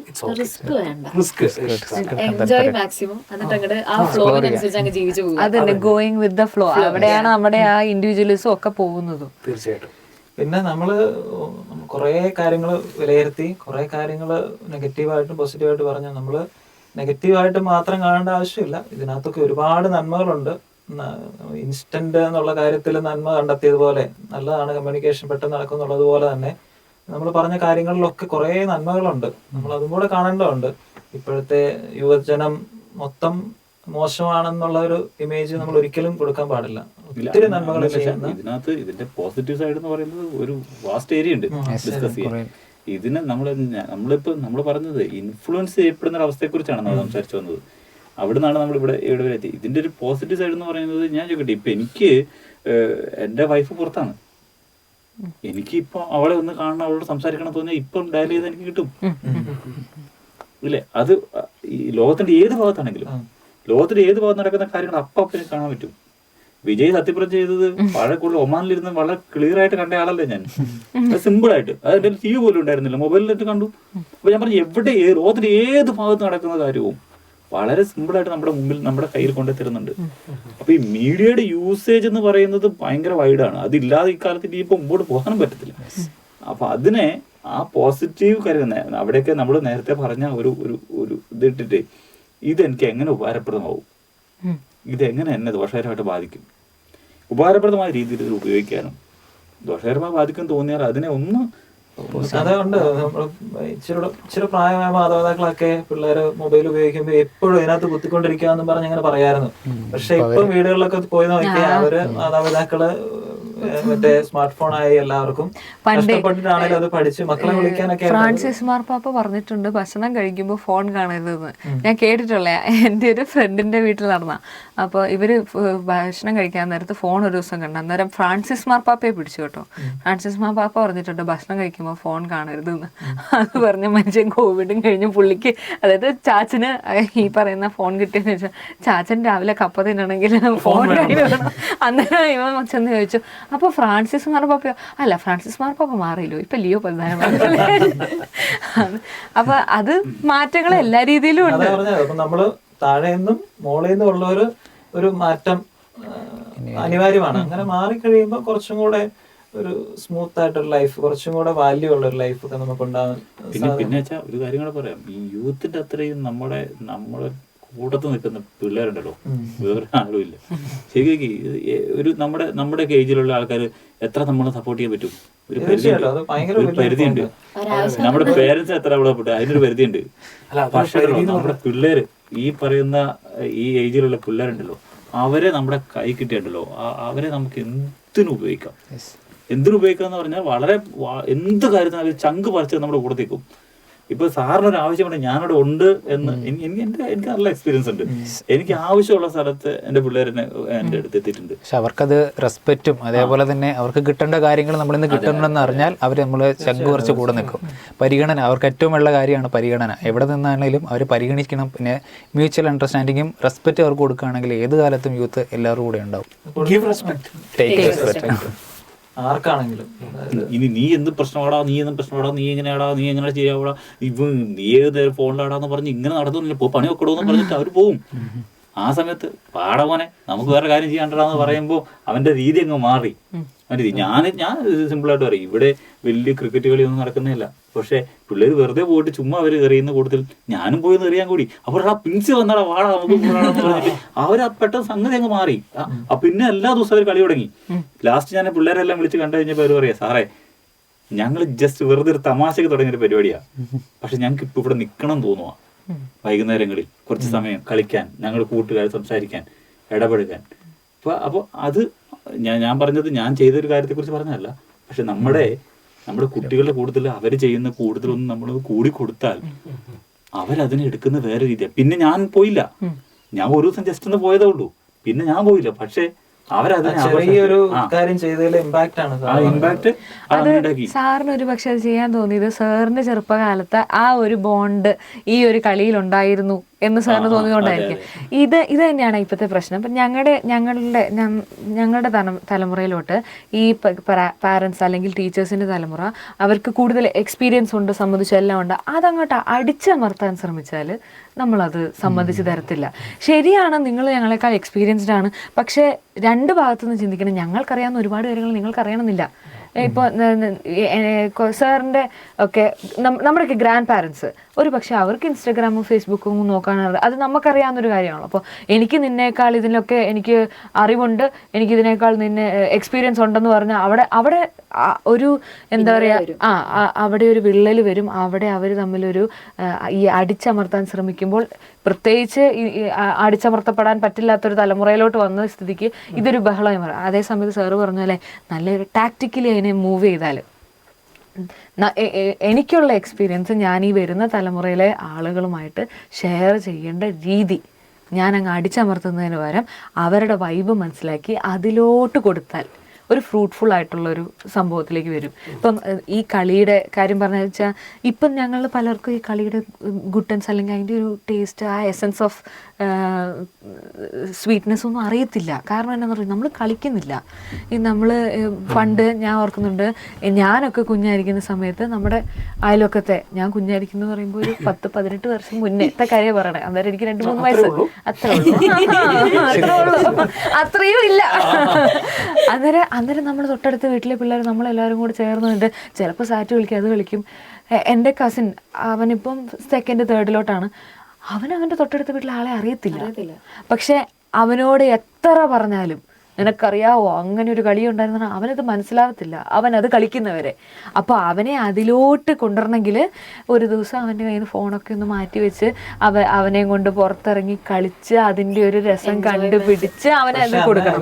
പ്രശ്നം ഒരു പ്രാവശ്യം അതിനു വേണ്ടി പരിശ്രമിക്കും, അവന്റെ അടുത്തൊന്ന് ഫോൺ മേടിച്ചു വെച്ചേടാ ഇങ്ങനെ ഒരു സാധനം ഉണ്ട് എന്ന് പറഞ്ഞ് മനസ്സിലാക്കുമ്പോൾ അവനൊന്ന് പിണങ്ങും. ഓ, ഇവനെ പിണക്കുന്നതിലും ഭേദം ഇവനെ ആ ഫോൺ കൊടുക്കും. അപ്പൊ പിന്നെ നമുക്ക് കൈകാര്യം ചെയ്യാൻ എളുപ്പമാണ്. പക്ഷെ അത് നാളെ ആവുമ്പം അത് നമുക്ക് പിന്നെ അത് ബുദ്ധിമുട്ടാവും. പക്ഷെ അത് ഇതുപോലൊരു വട്ടക്കൂട്ടം എവിടെയെങ്കിലും ഉണ്ടെങ്കിൽ അപ്പൊ അവരുടെ മൊബൈലിൽ ഇരുന്ന ഒരു ഗെയിമിലായിരിക്കും മിക്കവാറും. തീർച്ചയായിട്ടും നമ്മളിപ്പോ 5 പേരുണ്ട്, കൂടി ഇരിക്കുന്ന 6 പേരുണ്ട്. 6 പേര് അവിടെ ഇരുന്നാൽ അപ്പുറത്തിരുന്ന് പുരിഞ്ഞ കൂട്ടായിരിക്കില്ലേ, എനിക്കറിയത്തില്ല എന്താ കളിക്കുന്നത്. അപ്പൊ ആലോചിക്കാന്ന് വെച്ചാൽ ഈ പറഞ്ഞ സംഭവം എന്നെ ബാധിക്കുന്നില്ല. ഐ മീൻ എനിക്കിതിലൊരു പ്രത്യേകിച്ച് പങ്കില്ലെന്ന് ആലോചിക്കുമ്പോൾ എന്ത് ചെയ്യും, മെല്ലെ ഫോണിലോട്ട് കയറും. അപ്പം ഇതിലോട്ട് ഇപ്പൊ പ്രശ്നമില്ല. അല്ലെങ്കിൽ ഉണ്ടല്ലോ ഈ സംസാരത്തിന്റെ ഇടയ്ക്ക് എന്തെങ്കിലും ഒരു മിസ്റ്റേക്ക് നമ്മുടെ ഉണ്ടാവുമല്ലോ, അപ്പം അതിനെ ക്രിട്ടിസൈസ് ചെയ്യാൻ ആരും ചോദിക്കേണ്ട, അപ്പൊ ഒന്നും മിണ്ടണ്ടെന്നും പറഞ്ഞ് ഒതുങ്ങിയിരിക്കുന്ന ഒരു ഇതുണ്ട്. പിന്നെ ഈ എന്താ പറയാ, ഞങ്ങളിപ്പോ കുട്ടികള് വലിയവരിങ്ങനെ ഈ സാറ് പറഞ്ഞ പോലെ കളിക്കുന്ന കാര്യങ്ങളൊക്കെ ഒരു പ്രാവശ്യം അത് ഇഷ്ടമുള്ള ആള്, ഇപ്പൊ സാറിനെ പിള്ളേർക്ക് സ്റ്റുഡൻസിന് ഇഷ്ടമാണെങ്കിൽ സാറ് ചെയ്യുന്ന കാര്യം അടിപൊളി, അപ്പൊ നമുക്ക് ഒന്നുകൂടി ചെയ്യാൻ തോന്നും. നമ്മള് അപ്പൊ ഇഷ്ടമുള്ള ഒരു ടീച്ചർ അല്ലെങ്കിൽ ഇഷ്ടമുള്ള ഒരു ചേട്ടായി ചേച്ചിമാരൊക്കെ ഇങ്ങനെ ചെയ്യുമ്പോൾ അപ്പൊ അതുപോലെ ചെയ്യണം. ഈ സാറ്റും ഷട്ടിൽ കളിക്കുന്ന ഞങ്ങളുടെ സ്കൂളിലൊക്കെ ഉണ്ടായിരുന്നേ, ഈ ചേച്ചിമാരും ചേട്ടന്മാരും നമ്മൾ ഈ സ്കൂളിലൊക്കെ നാഷണൽസ് ഒക്കെ പോയവരെ കാണുമ്പം അവർക്ക് ഭയങ്കര ഒരു ഓറയാണ് സ്കൂളിൽ തന്നെ. അപ്പൊ അവരിത് ചെയ്യുന്ന കാണുമ്പോഴാണ് അപ്പൊ ഇങ്ങനെയൊക്കെ ചെയ്താൽ അടിപൊളിയാന്ന് തോന്നുന്നു നമ്മൾ ചെയ്യുന്നത്. നമുക്ക് ഇഷ്ടമില്ലാത്ത ഒരാളിത് ചെയ്തിട്ടുണ്ടല്ലോ, അത് അഡാപ്റ്റ് അല്ല ചെയ്യുന്നത്. അയ്യോ ഇത് വേണ്ട, ഇതിന്ന് എങ്ങനെയാലും മാറണം എന്നുള്ളൊരു ചിന്തയിലോട്ടാണ് പോകുന്നത്. അത് നമ്മുടെ ഇഷ്ടങ്ങളും കൂടി നല്ലോണം വ്യത്യാസം വരും. കാരണം അവര് പറയുന്നത് നമുക്ക് അഡാപ്റ്റ് ചെയ്യണമെങ്കിൽ നമുക്ക് ഉള്ളിന്റെ ഉള്ളില് അവരോടൊരു ഇത് വേണം, ആ ഇമ്പാക്ട് നമ്മൾ ഉണ്ടാക്കിയെടുക്കണം. പറഞ്ഞപ്പോ വന്നൊരു വാക്കാണ്, ഇപ്പൊ നമ്മൾ പറയുന്ന ഡയലോഗ് അവർക്കത് ഇഷ്ടപ്പെട്ടില്ല, അടുത്ത സ്പോട്ടിൽ കിട്ടുന്ന സാധനം ക്രിഞ്ച് എന്ന് പറഞ്ഞാൽ പിന്നെ നമ്മൾ അധികം മിണ്ടാതിരിക്കുന്നതായിരിക്കും. പിന്നെ തോന്നിയല്ല, പിന്നെ നമുക്ക് നമ്മൾ വന്ന തമാശയും വിഴുങ്ങുന്നതാണ് ഏറ്റവും ഉചിതം. ഓക്കെ, അപ്പൊ ഞാൻ പറഞ്ഞത് നമുക്ക് യുവതലമുറയെ കുറിച്ച് ഇങ്ങനെ ചിന്തിക്കുമ്പം എനിക്ക് തോന്നിയത് അവരുടെ ഭാഗത്ത് കുറച്ച് തെറ്റുകളുണ്ട്. അവരുടെ ഭാഗത്തെന്ന് പറഞ്ഞാൽ ഞാനും ആ കൂട്ടത്തിൽ പെടും. എത്ര വർഷങ്ങൾക്ക് മുന്നേ ഓക്കെ. അപ്പം പക്ഷെ നമ്മള് ആ യുവജനത്തെ എങ്ങനെ കാണുന്നു എന്നുള്ളത് ഇപ്പൊ നമ്മള് 2 അഭിപ്രായം പറഞ്ഞു. നമ്മൾ പോസിറ്റീവായിട്ടും നെഗറ്റീവായിട്ടും അവരെ കണ്ടിട്ടുണ്ട്. അപ്പൊ അതിനകത്ത് നമ്മൾ അവരെ നെഗറ്റീവായിട്ട് കുറെ കണ്ടു എന്നുള്ളത് ഒരു കുഴപ്പമായിട്ട് ഞാൻ കാണുകയാണ്. അപ്പോൾ 2 തരത്തിൽ ചിന്തിക്കുമ്പോൾ യുവജനങ്ങളും മുതിർന്നവരും യുവജനങ്ങളെ എങ്ങനെ കാണുന്നു എന്നുള്ളത് ഒരു യു ടേൺ ആവശ്യമാണെന്ന് എനിക്ക് തോന്നുന്നു. അതായത് നമ്മളിപ്പം പോകുന്ന വഴി തെറ്റിന്ന് അറിഞ്ഞിട്ട് മുന്നിലേക്ക് എത്ര ഓടിയാലും നമ്മൾ ഡെസ്റ്റിനേഷനിൽ എത്താൻ പോകുന്നില്ല. അപ്പൊ അതുകൊണ്ട് ഒന്ന് പോസ് ചെയ്ത് ഒരു യു ടേൺ എടുത്ത് ഒരു മാറ്റം അതിന് വരുത്തിയാൽ നമ്മുടെ റൂട്ട് ക്ലിയർ ആവും, നമ്മുടെ ഡെസ്റ്റിനേഷനിലേക്ക് നമുക്ക് എത്താൻ സാധിക്കുമെന്നാണ് എനിക്ക് തോന്നുന്നത്. അപ്പൊ അതുകൊണ്ട് ഒരു മാറ്റം എല്ലാവരിലും ആവശ്യമാണ്. നീയാണ് മാറേണ്ടതെന്ന് പറയുന്നതിനേക്കാളും ഈ സമൂഹം മാറാൻ മാറ്റം എന്നിലുള്ള മാറ്റമാണ് ആദ്യം വരേണ്ടതെങ്കിൽ അത് ഞാൻ ചെയ്യാൻ തയ്യാറാണെങ്കിൽ. നീയുണ്ട് ഞാനുണ്ട്, നമ്മളെവിടെ? അതാണ് ശരിക്കും.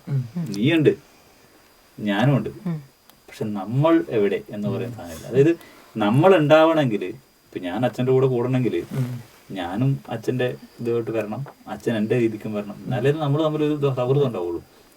അപ്പോൾ അച്ഛൻ പറഞ്ഞ പോയിന്റിന്റെ എന്ന് വെച്ചാൽ അത് നമ്മളപ്പോൾ അവരെ മാറ്റി നിർത്തിക്കൊണ്ട് ഒരു കാര്യമില്ല.